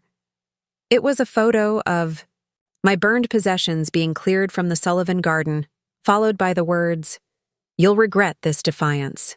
Eleanor's latest attempt at intimidation. I showed the message to Catherine, who immediately documented it for Mara's legal file. But strangely, the threat didn't frighten me anymore. Eleanor had already done her worst. She'd burned everything. I tried to erase who I was.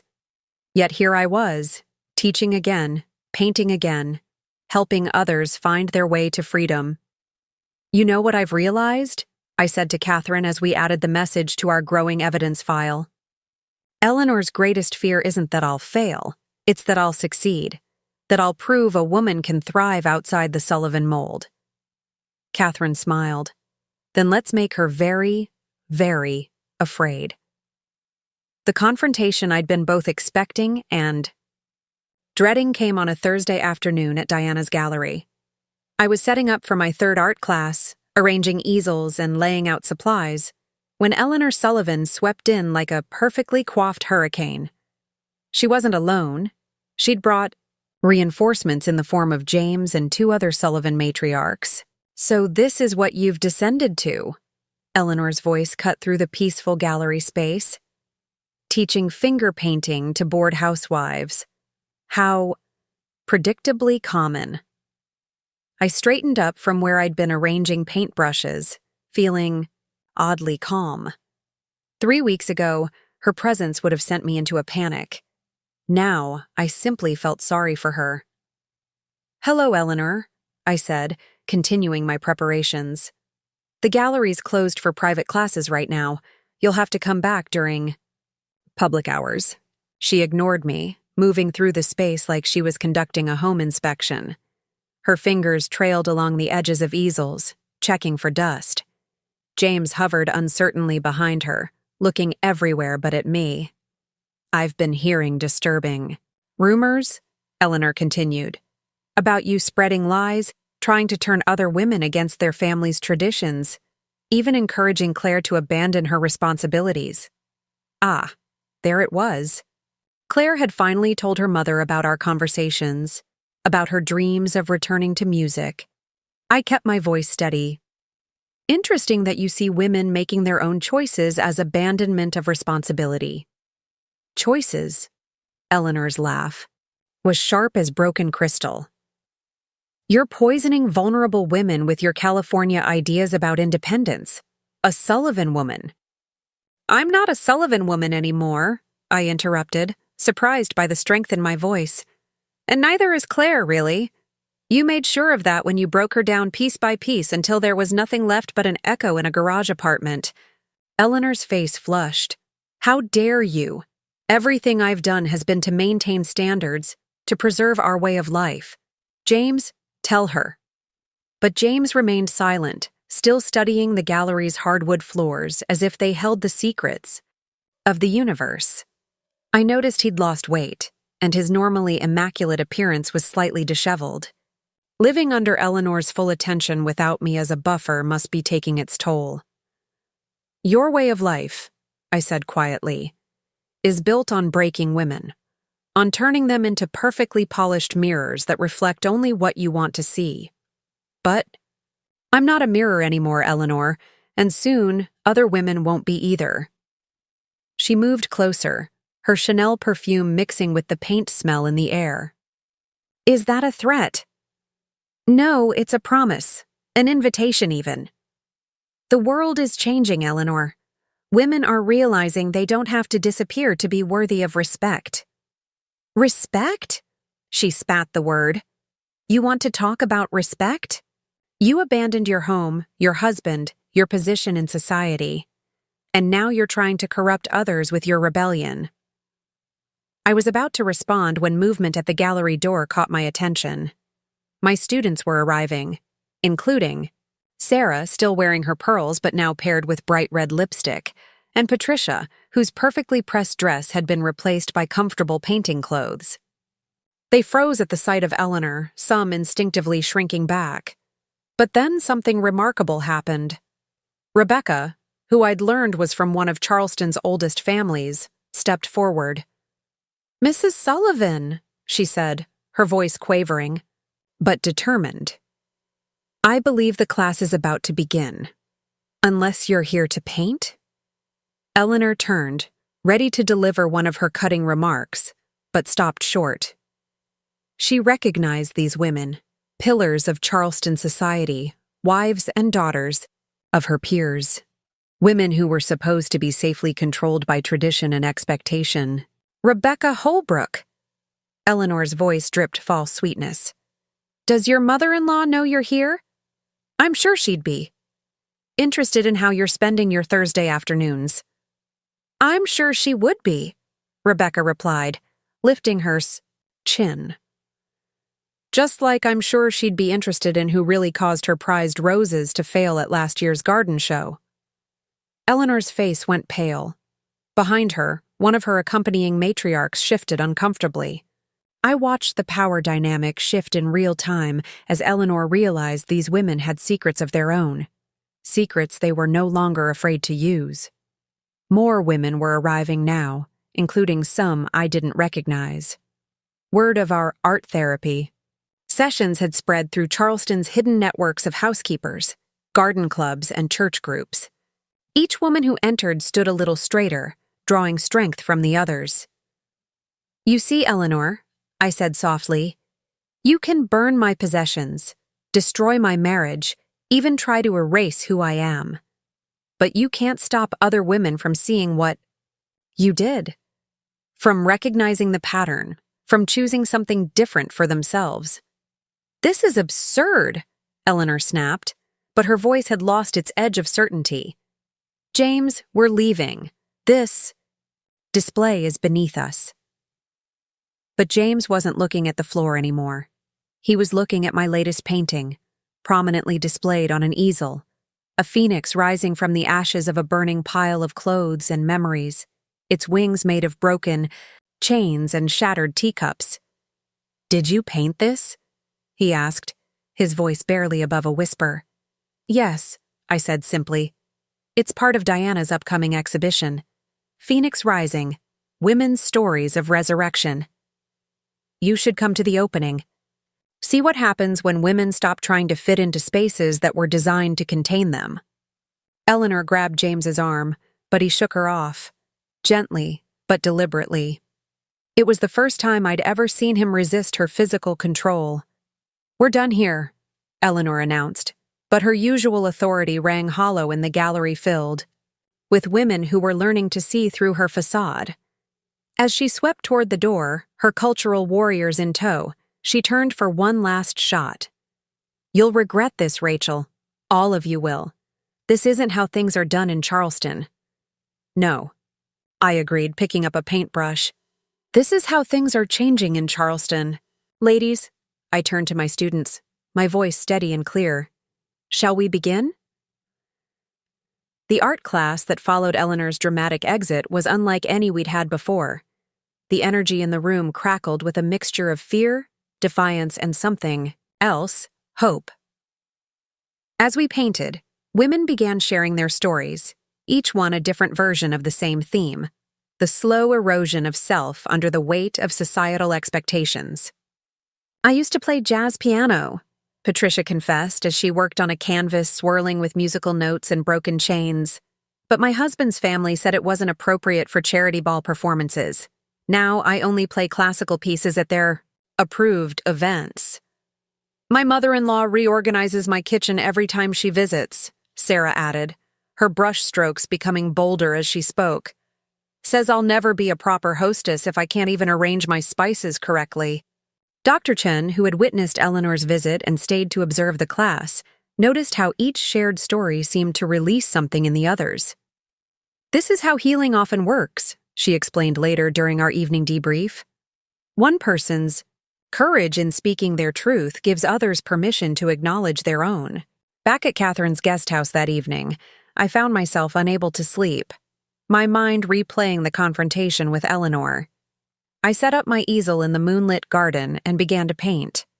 This time, instead of flames and ashes, I found myself painting windows, dozens of them, some broken, some opening, some still shuttered. Catherine found me there as dawn was breaking. "Couldn't sleep?" she asked, bringing out 2 cups of coffee. "I kept thinking about the look on James's face when he saw my Phoenix painting," I admitted, accepting the coffee. "It was like he was seeing me, really seeing me, for the first time in years." "He's not the only one seeing things clearly for the first time," Catherine said. Eleanor's visit to the gallery was the talk of the garden club this morning. Apparently, several prominent Charleston ladies have suddenly developed an interest in art therapy. I added another window to my painting, this one with its shutters half open. "Eleanor will try to stop them. She'll use every bit of social influence she has." "Oh, she's already trying," Catherine grinned, "but she's fighting a losing battle. You see, the thing about control is that once people start questioning it in one area of their lives, they tend to question it everywhere." That afternoon, I had my regular session with Dr. Chen. We'd moved from emergency crisis counseling to deeper work on understanding patterns and building healthy boundaries. "Tell me about the windows you're painting," she said, noting how the theme appeared in my recent work. "They're about perspective, I think," I said slowly. "About how Eleanor tried to control not just what I did, but how I saw the world. Each window represents a different way of seeing. Her way, my way, the way I pretended to see things to survive. And now? Which window represents how you see things now?" I thought about the confrontation in the gallery, about the strength I'd found in standing my ground. I'm not looking through any of their windows anymore. I'm creating my own view. The next day brought an unexpected visitor to my afternoon. Art class. Claire, James's sister, slipped in just as we were starting. She looked terrified but determined, clutching a worn music book to her chest like armor. "I heard about what happened yesterday," she said quietly. "About Mother's visit. I want to learn to paint too."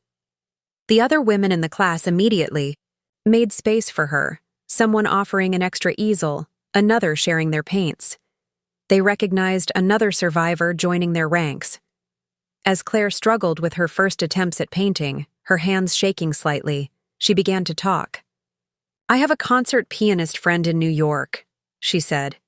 "She's been asking me to come visit, maybe even play a small recital at her studio." She looked up, her eyes both fearful and hopeful. Do you think I could? Before I could answer, Patricia spoke up from her easel. I have an apartment in New York. For shopping trips, you know. You could stay there. No one would have to know at first. I could help you practice, Sarah offered. My piano's gathering dust. Anyway, and it would drive my mother-in-law crazy to hear jazz coming from my house. I watched as the women naturally formed a support network, each offering what they could to help another break free. This, I realized, was what Eleanor feared most. Not just individual acts of rebellion, but women coming together, supporting each other, creating change. That evening, Mara brought news from her legal connections. Eleanor's been making inquiries about getting your marriage to James annulled, she said during our strategy dinner. Says you entered into it under false pretenses, never intending to uphold Sullivan traditions. Can she do that? I asked, though the idea of Eleanor trying to erase even the memory of my marriage seemed sadly in character. She can try, Mara smiled. But here's the interesting part. James hasn't signed anything. Apparently he's been too busy with work to meet with the family lawyers.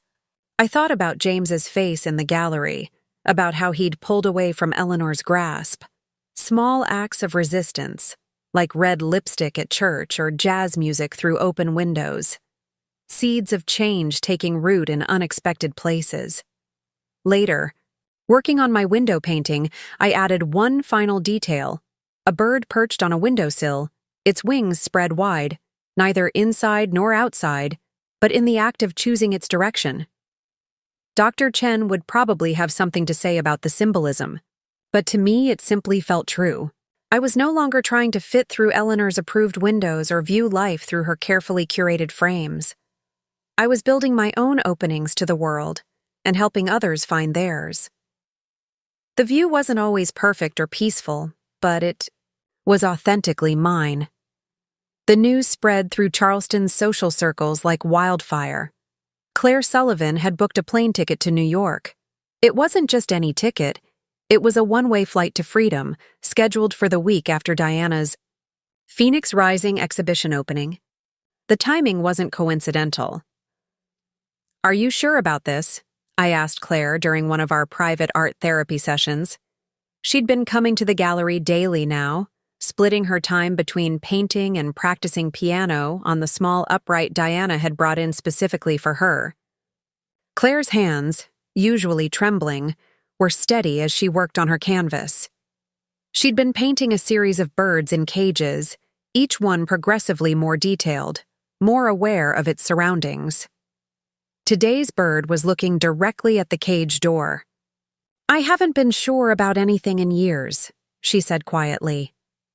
But watching you stand up to Mother in the gallery that day, it was like seeing a different way of existing, a way that doesn't require disappearing.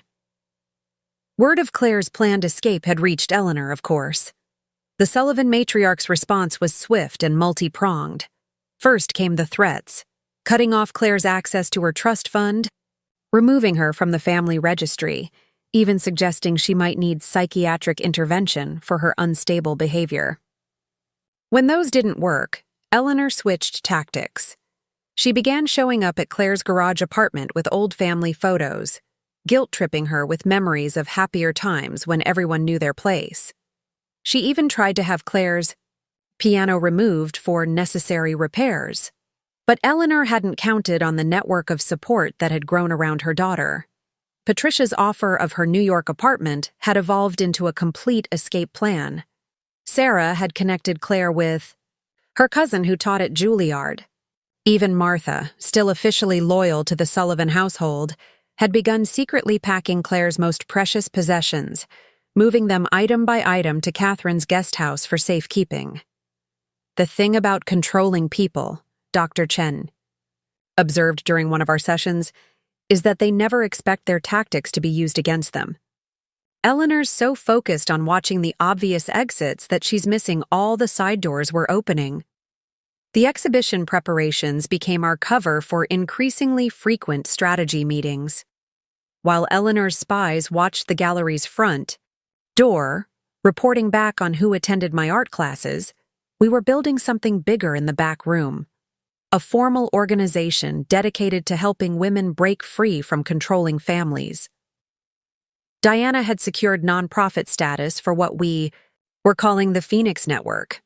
Mara had drafted legal frameworks for providing assistance without risking liability.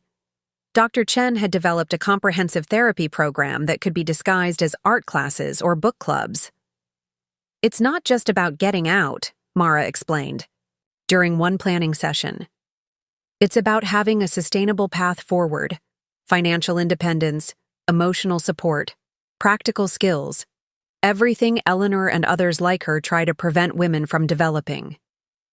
I thought about my own journey, how each small step away from Eleanor's control had required not just courage, but practical resources. The secret bank account, Catherine's guest house, the support network that had formed around me. "We need to be careful," Catherine warned. "Eleanor's already trying to get my gallery boycotted by Sullivan-affiliated societies. She'll do worse if she realizes what we're really building here." But Eleanor's attempts at social pressure were having an unexpected effect. Each time she tried to enforce her will through traditional channels, more women began questioning those traditions. Every garden club meeting she dominated, every charity board she tried to control, created new cracks in the facade of acceptable Southern society. One afternoon, I arrived at the gallery to find an elegant older woman waiting outside. I recognized her immediately. Virginia Hayward, one of Charleston's most influential social arbiters and a longtime Sullivan ally. "Mrs. Hayward," I said, cautiously. "The gallery doesn't open for another hour." "I'm not here for the gallery, dear," she said, her voice carrying decades of carefully cultivated Southern gentility. "I'm here about my granddaughter. She's in a situation not unlike what you faced. And I find myself questioning traditions I've upheld my entire life." It was a pivotal moment, a member of Eleanor's own social circle reaching out for help. As I listened to Mrs. Hayward describe her granddaughter's situation, I realized how far the ripples of my stand against Eleanor had spread. That evening, I added a new element to my window painting, reflections in the glass showing not just the viewer, but the wider world beyond. Each window became not just an opening, but a mirror, showing both escape and possibility. "You're not just helping them escape," Dr. Chen noted when I described the painting. "You're helping them envision a different way of being in the world." The truth of her words hit home when Claire showed up at the gallery the next day, her face glowing with an unfamiliar emotion. Joy. She'd just finished her first proper piano practice in years, playing jazz pieces that Eleanor had forbidden. "I remembered who I used to be," she said, sitting down at her easel. "Not the proper Sullivan daughter, but the girl who loved music more than anything. The one mother tried to erase." As I watched her paint, her strokes confident and free, I thought about all the women still trapped in their own versions of Eleanor's cage. The exhibition would be more than just a display of art. It would be a beacon, showing others that escape was possible, that support was available, that change could happen. "We should add a musical component to the opening," Diana suggested when I shared Claire's breakthrough. "Let her play what she wants, how she wants. Show Eleanor that her control ends where our courage begins."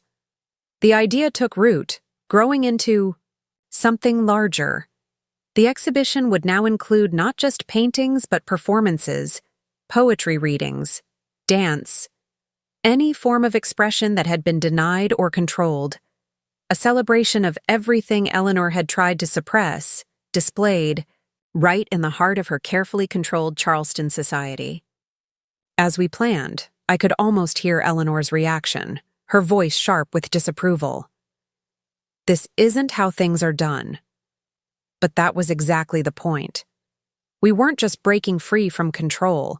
We were creating new ways of doing things. New traditions based on support rather than suppression. 1 month before the exhibition opening, I finally moved out of Catherine's guest house. My new apartment was nothing like the Sullivan Mansion. A sunny third-floor walk-up in a converted Victorian near the art school where I'd started teaching full-time. The walls were painted in colors Eleanor would have deemed garish, and my furniture was an eclectic mix of thrift store finds and pieces donated by my expanding circle of supporters. "It's perfect," Catherine declared, helping me hang a massive abstract canvas, my first completed work after leaving the Sullivan house. "Eleanor would absolutely hate it."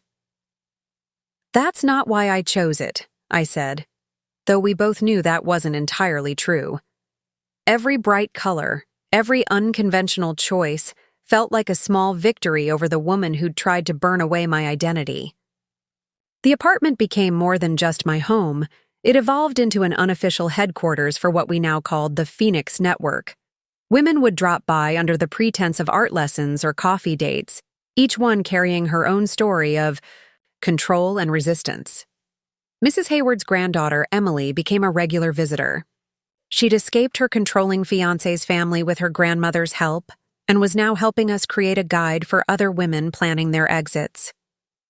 "The little things trip you up," she explained as we worked on the manual. "Like remembering to change your bank passwords or knowing where to forward your mail." The Phoenix Network grew more organized with each passing week. Mara had connected us with a women's shelter in Columbia that could provide emergency housing for those who needed to leave Charleston entirely. Dr. Chen had recruited other therapists willing to provide services discreetly. Even Martha, still, working in the Sullivan household, had become our eyes and ears in Charleston's domestic staff network. One rainy Tuesday, Claire arrived at my apartment in tears. Eleanor had made her final move, an ultimatum delivered over their weekly mother-daughter tea. "She said if I go to New York, she'll tell everyone I had a nervous breakdown," Claire sobbed on my couch. "She'll have me declared mentally unfit to manage my trust fund. She's already talked to the family lawyer." I held her while she cried, remembering my own moments of doubt and fear. But this Claire was different from the broken woman I'd first met. After a few minutes, she sat up, wiping her eyes. "I'm still going," she said firmly. "I'd rather be broke and free than rich and caged."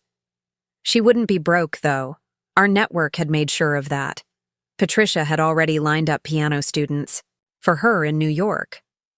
Sarah's cousin at Juilliard had arranged an audition for a teaching position. Even Mrs. Hayward had secretly set up a separate account for her, away from Sullivan control. The exhibition preparations accelerated as opening night approached. Diana had transformed the gallery into a testament to liberation. My paintings hung alongside works from other survivors, each piece telling its own story of breaking free. Claire's piano had been moved to a central position, where she would perform for the first time in years.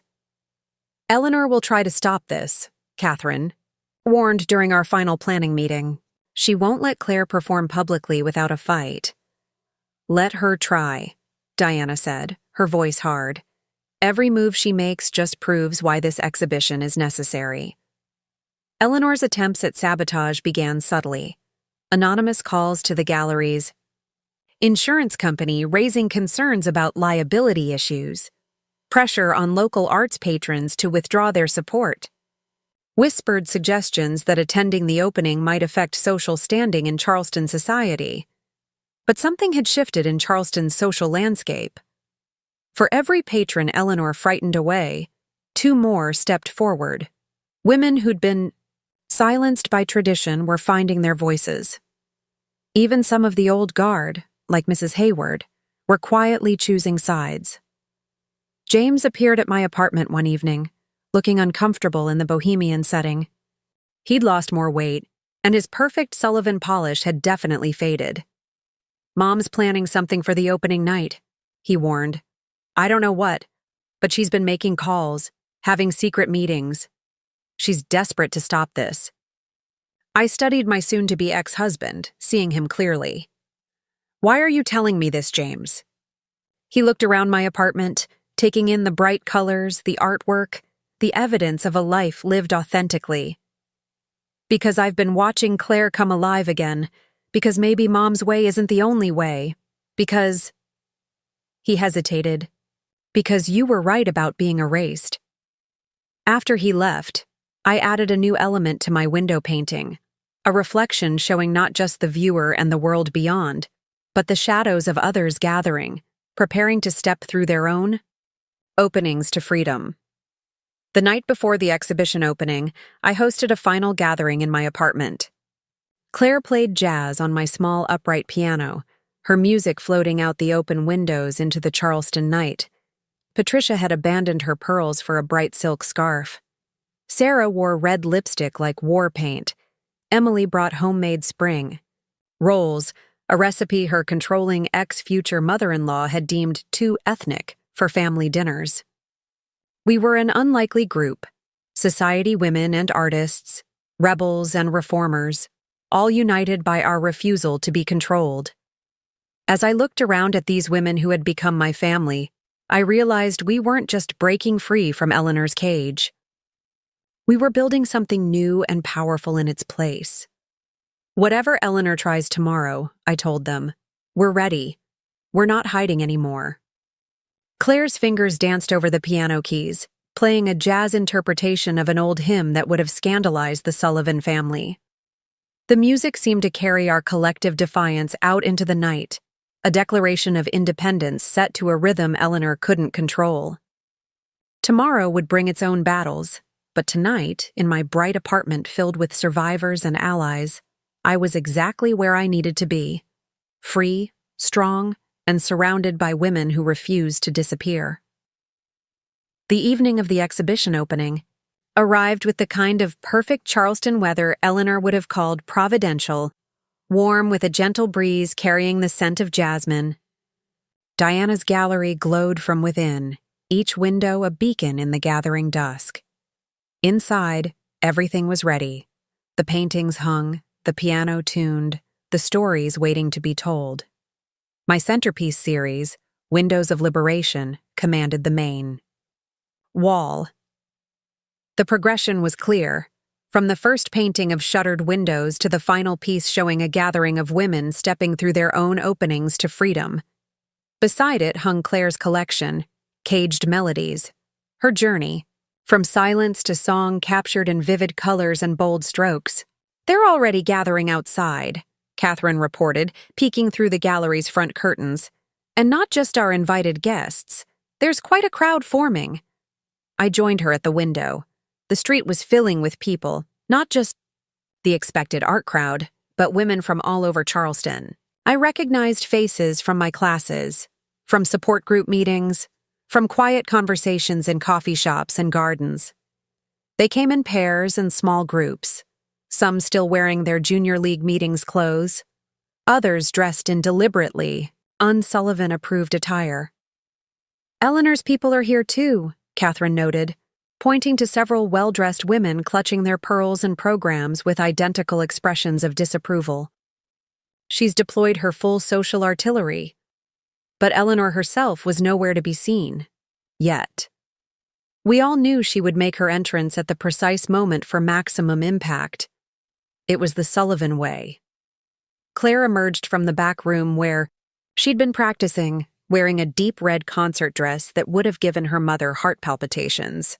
"I think I'm ready," she said, though her hands twisted nervously in her skirt. "You are," I assured her, remembering my own journey from fear to freedom. "We all are." Diana opened the gallery doors exactly at 7. The crowd flowed in like a river breaking through a dam. Society matrons mixing with artists, domestic staff with debutantes, all drawn by the promise of something breaking free in Charleston's carefully controlled social landscape. The reactions to the artwork were immediate and powerful. I watched as women stood before my window series, some crying quietly, others nodding in recognition. A group gathered around Patricia's collection of paintings, titled Proper Ladies, Don't, each piece showing a different act of rebellion against social constraints. Claire's first piano performance was scheduled for 8 o'clock. As she took her place at the instrument, the gallery fell silent. This was more than a musical performance. It was a declaration of independence. The first notes of jazz filled the space, bold and unfettered. Claire had chosen a piece that began with a traditional classical theme, but evolved into something entirely her own. As she played, her body swaying with the music, I saw tears streaming down her face, not tears of sadness, but of release. That's when Eleanor made her entrance. She swept in with her usual entourage, but something was different. Her perfectly composed facade showed cracks, her hair slightly less immaculate, her lips pressed too tightly together. James followed behind her, his expression unreadable. Claire's music faltered for just a moment as she spotted her mother, then grew stronger, more defiant. The jazz rhythm pulsed through the gallery like a heartbeat of rebellion. Eleanor moved, through the crowd like a shark through shallow water, heading straight for Diana. "I demand you stop this immediately," she hissed, quiet enough to not cause a scene, but sharp enough to cut. "This display is a deliberate attack on Charleston's most respected families." Diana's smile was serene. "This is a private exhibition on private property, Eleanor. You're welcome to view the art or leave, but you have no authority here." "No authority?" Eleanor's voice rose slightly. "Do you have any idea who I am? Who we are? This gallery exists because we allow it to exist. One word from me to the right. People would only prove every point we're making," I interrupted, stepping forward. "Look around, Eleanor. Really look. Every woman in this room has a story about control, about being erased, about being forced to be someone she's not. You're not just fighting me anymore. You're fighting every woman who's tired of disappearing." The gallery had gone quiet except for Claire's music, which had shifted into a mournful blues piece. Eleanor turned slowly, taking in the crowd. She saw Mrs. Hayward standing proudly beside her granddaughter, Emily. She saw her own garden club members studying Patricia's paintings with growing understanding. She saw Martha, still in her housekeeper's uniform, being offered champagne by one of Charleston's leading socialites. "This is unconscionable," Eleanor whispered, but the words lacked her usual conviction. "James, say something." James stepped forward, and for a moment, I thought he would take his mother's side as he always had. Instead, he walked to Claire's piano, standing beside his sister as she played. "The music is beautiful, Claire," he said, loud enough for everyone to hear. "Dad would have loved it." The mention of her late husband seemed to physically rock Eleanor. She grabbed James's arm. "How dare you? Your father understood the importance of maintaining standards, of protecting our way of life." "Dad understood music," Claire said, her fingers still moving over the keys. "Remember how he used to sneak me jazz records? How he'd wink and tell me not to let you know? He never wanted me to stop playing, Mother. You did that. You did all of this." The truth of those words seemed to echo through the gallery. Eleanor's face went pale, then flushed. She looked around wildly, seeking allies, but found only witnesses to her unraveling. "This isn't over," she declared, but her voice shook slightly. "You'll all regret this defiance." As she turned to leave, Claire launched into a new piece, one I recognized as their father's favorite jazz standard. The music followed Eleanor as she fled, carrying with it years of suppressed truth and emerging freedom. After she left, the exhibition seemed to exhale. Women began moving more freely, talking more openly. Stories were shared, connections made, silent struggles finally given voice. "Well," Catherine said, appearing at my side with 2 glasses of champagne, "I'd say that's a success." I took the offered glass, watching as Claire finished her piece to thunderous applause. Around us, women were exchanging phone numbers, making plans, finding their voices and their allies. "It's more than a success," I replied. "It's a beginning." The Sunday after the exhibition opening dawned bright and clear. Perfect brunch weather. Instead of the formal Sullivan dining room, I found myself in my sunlit apartment, surrounded by a very different kind of gathering. The table was set, with mismatched plates and coffee mugs collected from thrift stores. No pressed linens or proper place settings in sight. Claire was there, glowing with excitement about her upcoming move to New York. Patricia had brought her famous jazz-inspired banana bread, a recipe that would have scandalized Eleanor's garden club. Sarah arrived wearing a bright red dress that made her look 10 years younger. Even Martha had come, having given notice at the Sullivan house the morning after the exhibition. The look on Eleanor's face, Martha chuckled, accepting a cup of coffee in a mug decorated with dancing cats. You'd think I'd committed high treason instead of just quitting a job. In Eleanor's world, that is treason, Catherine observed, arranging fresh flowers in a recycled wine bottle, another deliberate departure from Sullivan traditions. Especially since you're coming to work for the Phoenix Network full-time. The network had grown beyond our wildest expectations.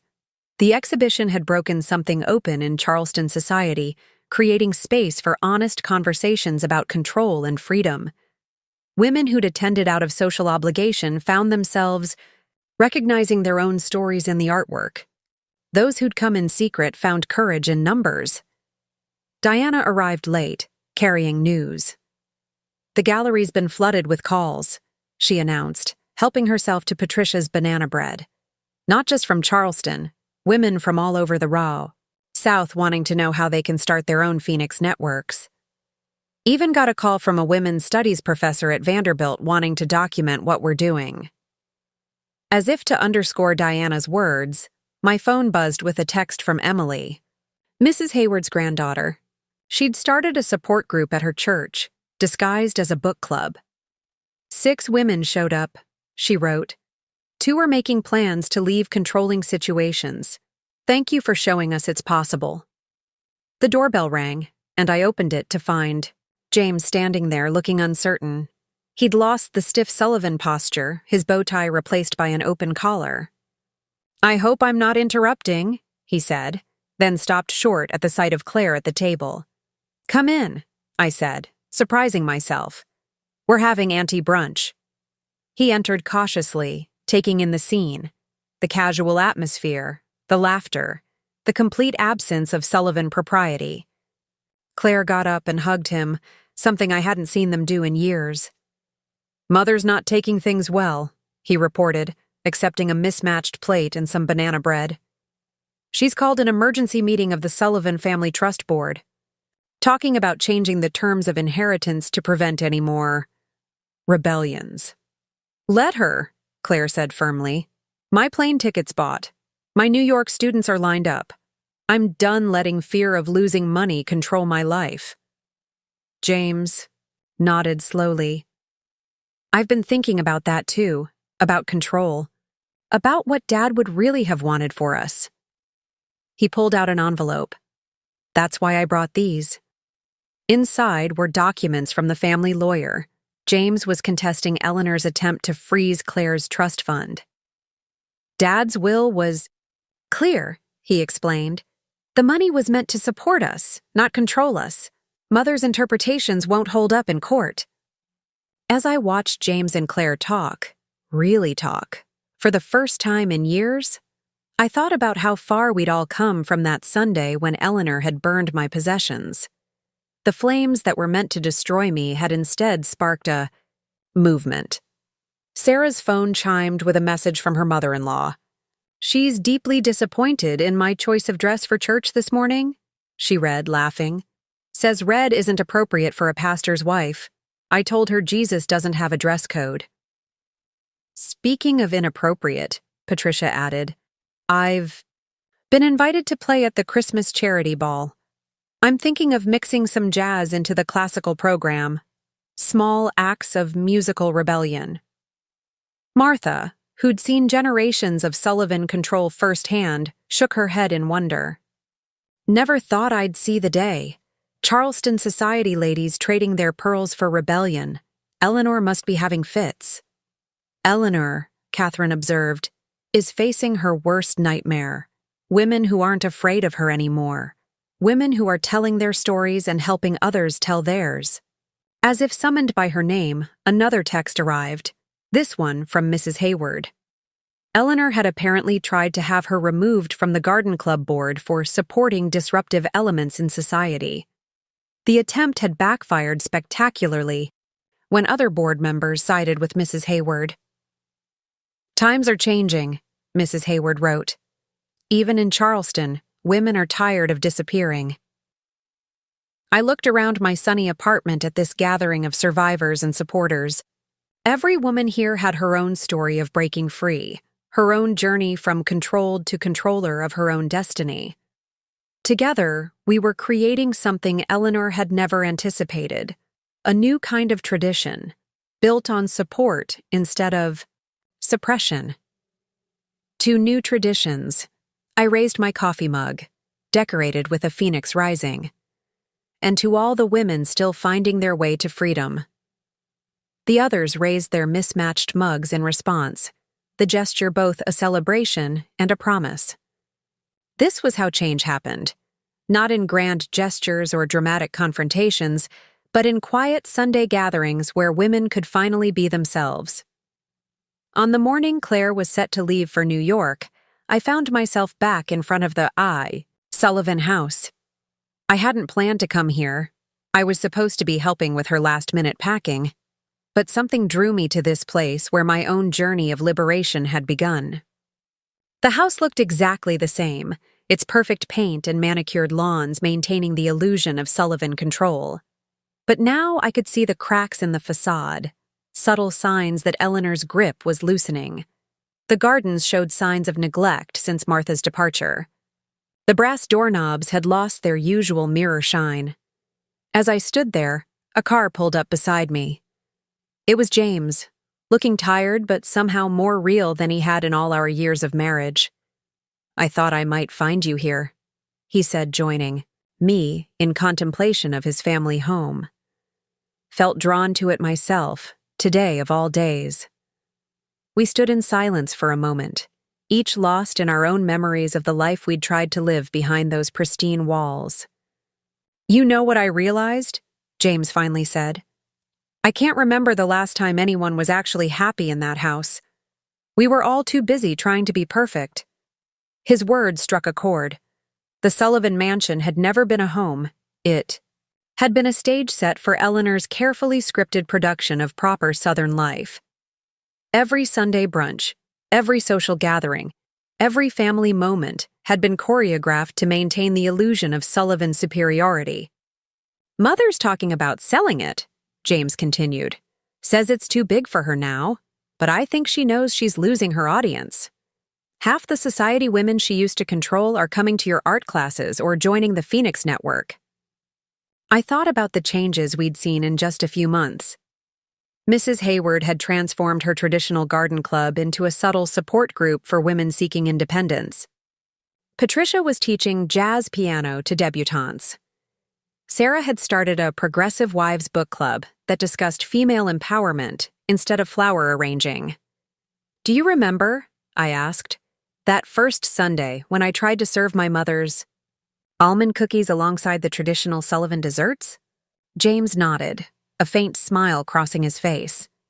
Mother was horrified, but Dad actually liked them. He asked for the recipe when she wasn't looking. This was new information. He did? Dad had his own small rebellions, James admitted.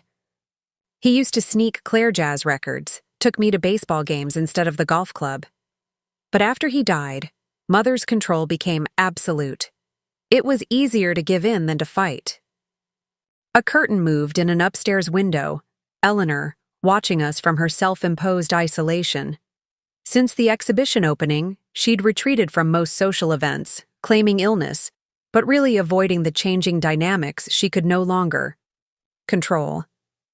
"She's not well," James said softly.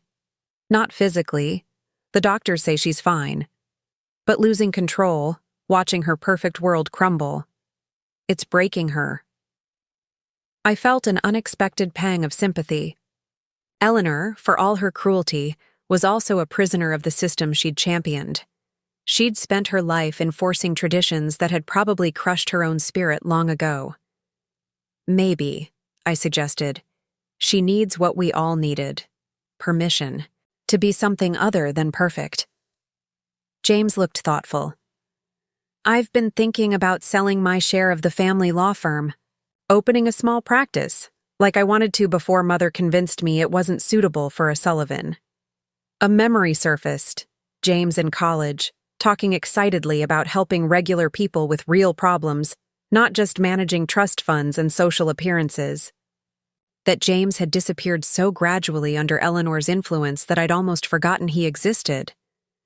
Claire's departure is hitting her hard, James continued. But what really shocked her was Martha leaving. 30 years of service, and suddenly, Martha has her own dreams, her own plans. Mother can't understand it. Martha's running the Phoenix Network's practical support services, I told him. Teaching women basic life skills that controlling families never let them learn. Budgeting, job hunting, even how to shop for themselves. She's amazing at it. We watched as another curtain twitched. Eleanor moving through her empty house, checking windows and straightening pictures that were already perfectly straight. I should have stood up to her sooner, James said quietly. Should have protected Claire, supported you. I never knew how. None of us did, I replied. That's why the network is so important. We're teaching each other how to be free. A text buzzed on my phone, Catherine reminding me that Claire was waiting. It was time to help another Sullivan break free. Tell Mother, I said to James as I turned to leave, that the Phoenix Network has support groups for family. Members too. When she's ready to stop controlling and start healing, we'll be there. James looked surprised, then thoughtful. You know what amazes me most about you? After everything she did, burning your possessions, trying to erase you, you still have compassion. That's what the network is about, I explained. Breaking cycles of control, not perpetuating them. Eleanor tried to burn away everything that made me who I am, but in doing so, she just revealed who I really was. Someone strong enough to help others find their strength. As I drove to Claire's garage apartment, I thought about how far we'd all come from that Sunday brunch when Eleanor had tried to enforce her will through fire. The flames that were meant to destroy me had instead forged something stronger, a network of support, a movement of liberation, a new way of being in a city steeped in tradition. In my rearview mirror, the Sullivan house grew smaller, its perfect facade no longer intimidating. Eleanor's power had always been based on isolation and fear. But she'd never understood that fire doesn't just destroy. It also illuminates, reveals, transforms. And sometimes, like the phoenix we'd chosen as our symbol, what rises from the ashes is more powerful than what was burned away. 6 months after Claire left for New York, I stood in Diana's gallery, surrounded by a new exhibition. This one wasn't about breaking free. It was about what comes after freedom. The walls held stories of women rebuilding, rediscovering, reclaiming their lives. My latest series, After the Fire, hung in the center, showing the unexpected beauty that can grow from ashes. The Phoenix Network had expanded beyond anything we'd imagined. What started as a small group of Charleston women helping each other escape control had grown into a regional movement. We had chapters in 5 southern states, each adapting our model to their local needs while maintaining the core mission, helping women find their voices and their power. Claire's story had become something of a legend in our network. Her first jazz concert in New York had been streamed live at the gallery, and we'd all watched with tears in our eyes as she played with a freedom and joy that Eleanor's control had nearly extinguished. She was teaching at a prestigious music school now, helping other musicians find their authentic voices. But the real surprise had come from an unexpected quarter. Eleanor Sullivan, the woman who had tried to burn away my identity, had finally reached her own breaking point. It happened gradually. First came the small changes. The Sullivan house's gardens allowed to grow slightly wild, the rigid Sunday brunch tradition quietly abandoned. Then Martha reported that Eleanor had been seen sitting alone in Claire's old practice room, listening to jazz records that had belonged to her late husband. The final catalyst came when James announced he was leaving the family firm to start his own practice focusing on women's legal rights. Eleanor had prepared for her usual battle of control, but somewhere between raising her voice and listing his familial obligations, she had simply stopped. It was like watching a puppet whose strings had been cut, James told me later. She sat down in Dad's old chair and said, "I don't know how to be any other way." That admission, small as it was, marked the beginning of Eleanor's own journey. She started attending therapy with Dr. Chen, though she insisted on calling it personal consulting. She even came to one of my art classes, sitting silently in the back, watching women express themselves without constraint. Today's exhibition opening was different from that first dramatic night that had changed so much. The crowd was larger, more diverse, society women mixing easily with artists, activists, and survivors. Patricia played jazz piano openly now, her music filling the gallery with the sound of freedom. Sarah had brought her whole church women's group, all wearing whatever colors they damned well pleased. And there, standing uncertainly in the doorway, was Eleanor. She looked smaller somehow, more human. The perfect Sullivan facade had cracked enough to let some reality show through. When she approached me, I noticed she wasn't wearing her usual pearls. "I've been looking at your new work," she said, her voice lacking its old sharp edge. "The piece about growth after destruction. It's quite powerful." Coming from Eleanor, this was practically a standing ovation. "Thank you," I replied simply. She glanced around the gallery, taking in the vibrant community that had grown from her attempt to enforce control. "I've been doing a lot of thinking," she continued, "about traditions, about control, about what I did to you, to Claire, to so many women." I waited, letting her find her words. "I'm not ready to. I don't know how to." She struggled, then straightened her spine. Some habits die hard. "The Sullivan House. I want to donate it to your network. It's too big for me now, and maybe it's time it helped women instead of confining them." The offer took my breath away. The Sullivan House, that symbol of control and tradition, transformed into a space for liberation and growth? The poetry of it was perfect. "We could use a proper headquarters," I said carefully. "Somewhere women could stay while they figure out their next steps. Somewhere with a music room, perhaps, and space for art classes." A ghost of a smile touched Eleanor's lips. "Claire could play there again, when she visits. And those cookies, the ones your mother taught you to make, they could be part of new traditions." It wasn't an apology in so many words, but from Eleanor Sullivan, it was a revolution. Later that evening, as the exhibition crowd mingled and celebrated, I added a final touch to my After the Fire series, a small painting of a door standing open, light streaming through. Not a dramatic escape, but a quiet invitation to step into freedom. Martha, now the network's head of residential services, was already making lists of how to convert the Sullivan House into a women's center. "Full circle," she said, shaking her head in wonder. "That house spent generations keeping women in line. Now it'll help set them free." I looked around the gallery at all we had built from the ashes of that Sunday brunch when Eleanor had tried to burn away my identity.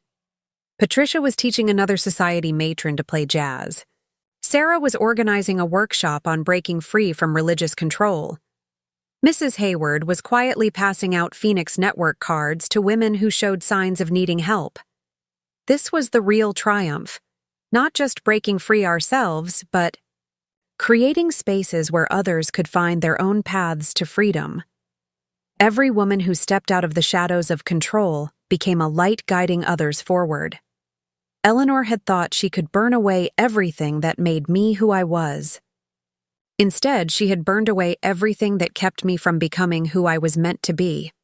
not just an artist or a teacher, but a beacon for others seeking their own liberation. The flames that were meant to destroy me had instead forged something unbreakable, a network of women supporting women, a movement of liberation spreading across the South, and the understanding that sometimes the most powerful traditions are the ones we create for ourselves. As I watched Eleanor finally accept a piece of Patricia's jazz-inspired banana bread, I smiled. Even the strictest controllers can learn to let go. Even the deepest wounds can become sources of strength. Even the hottest fires can forge new beginnings. And sometimes, the very thing meant to break us becomes the foundation for building something stronger than we ever imagined possible.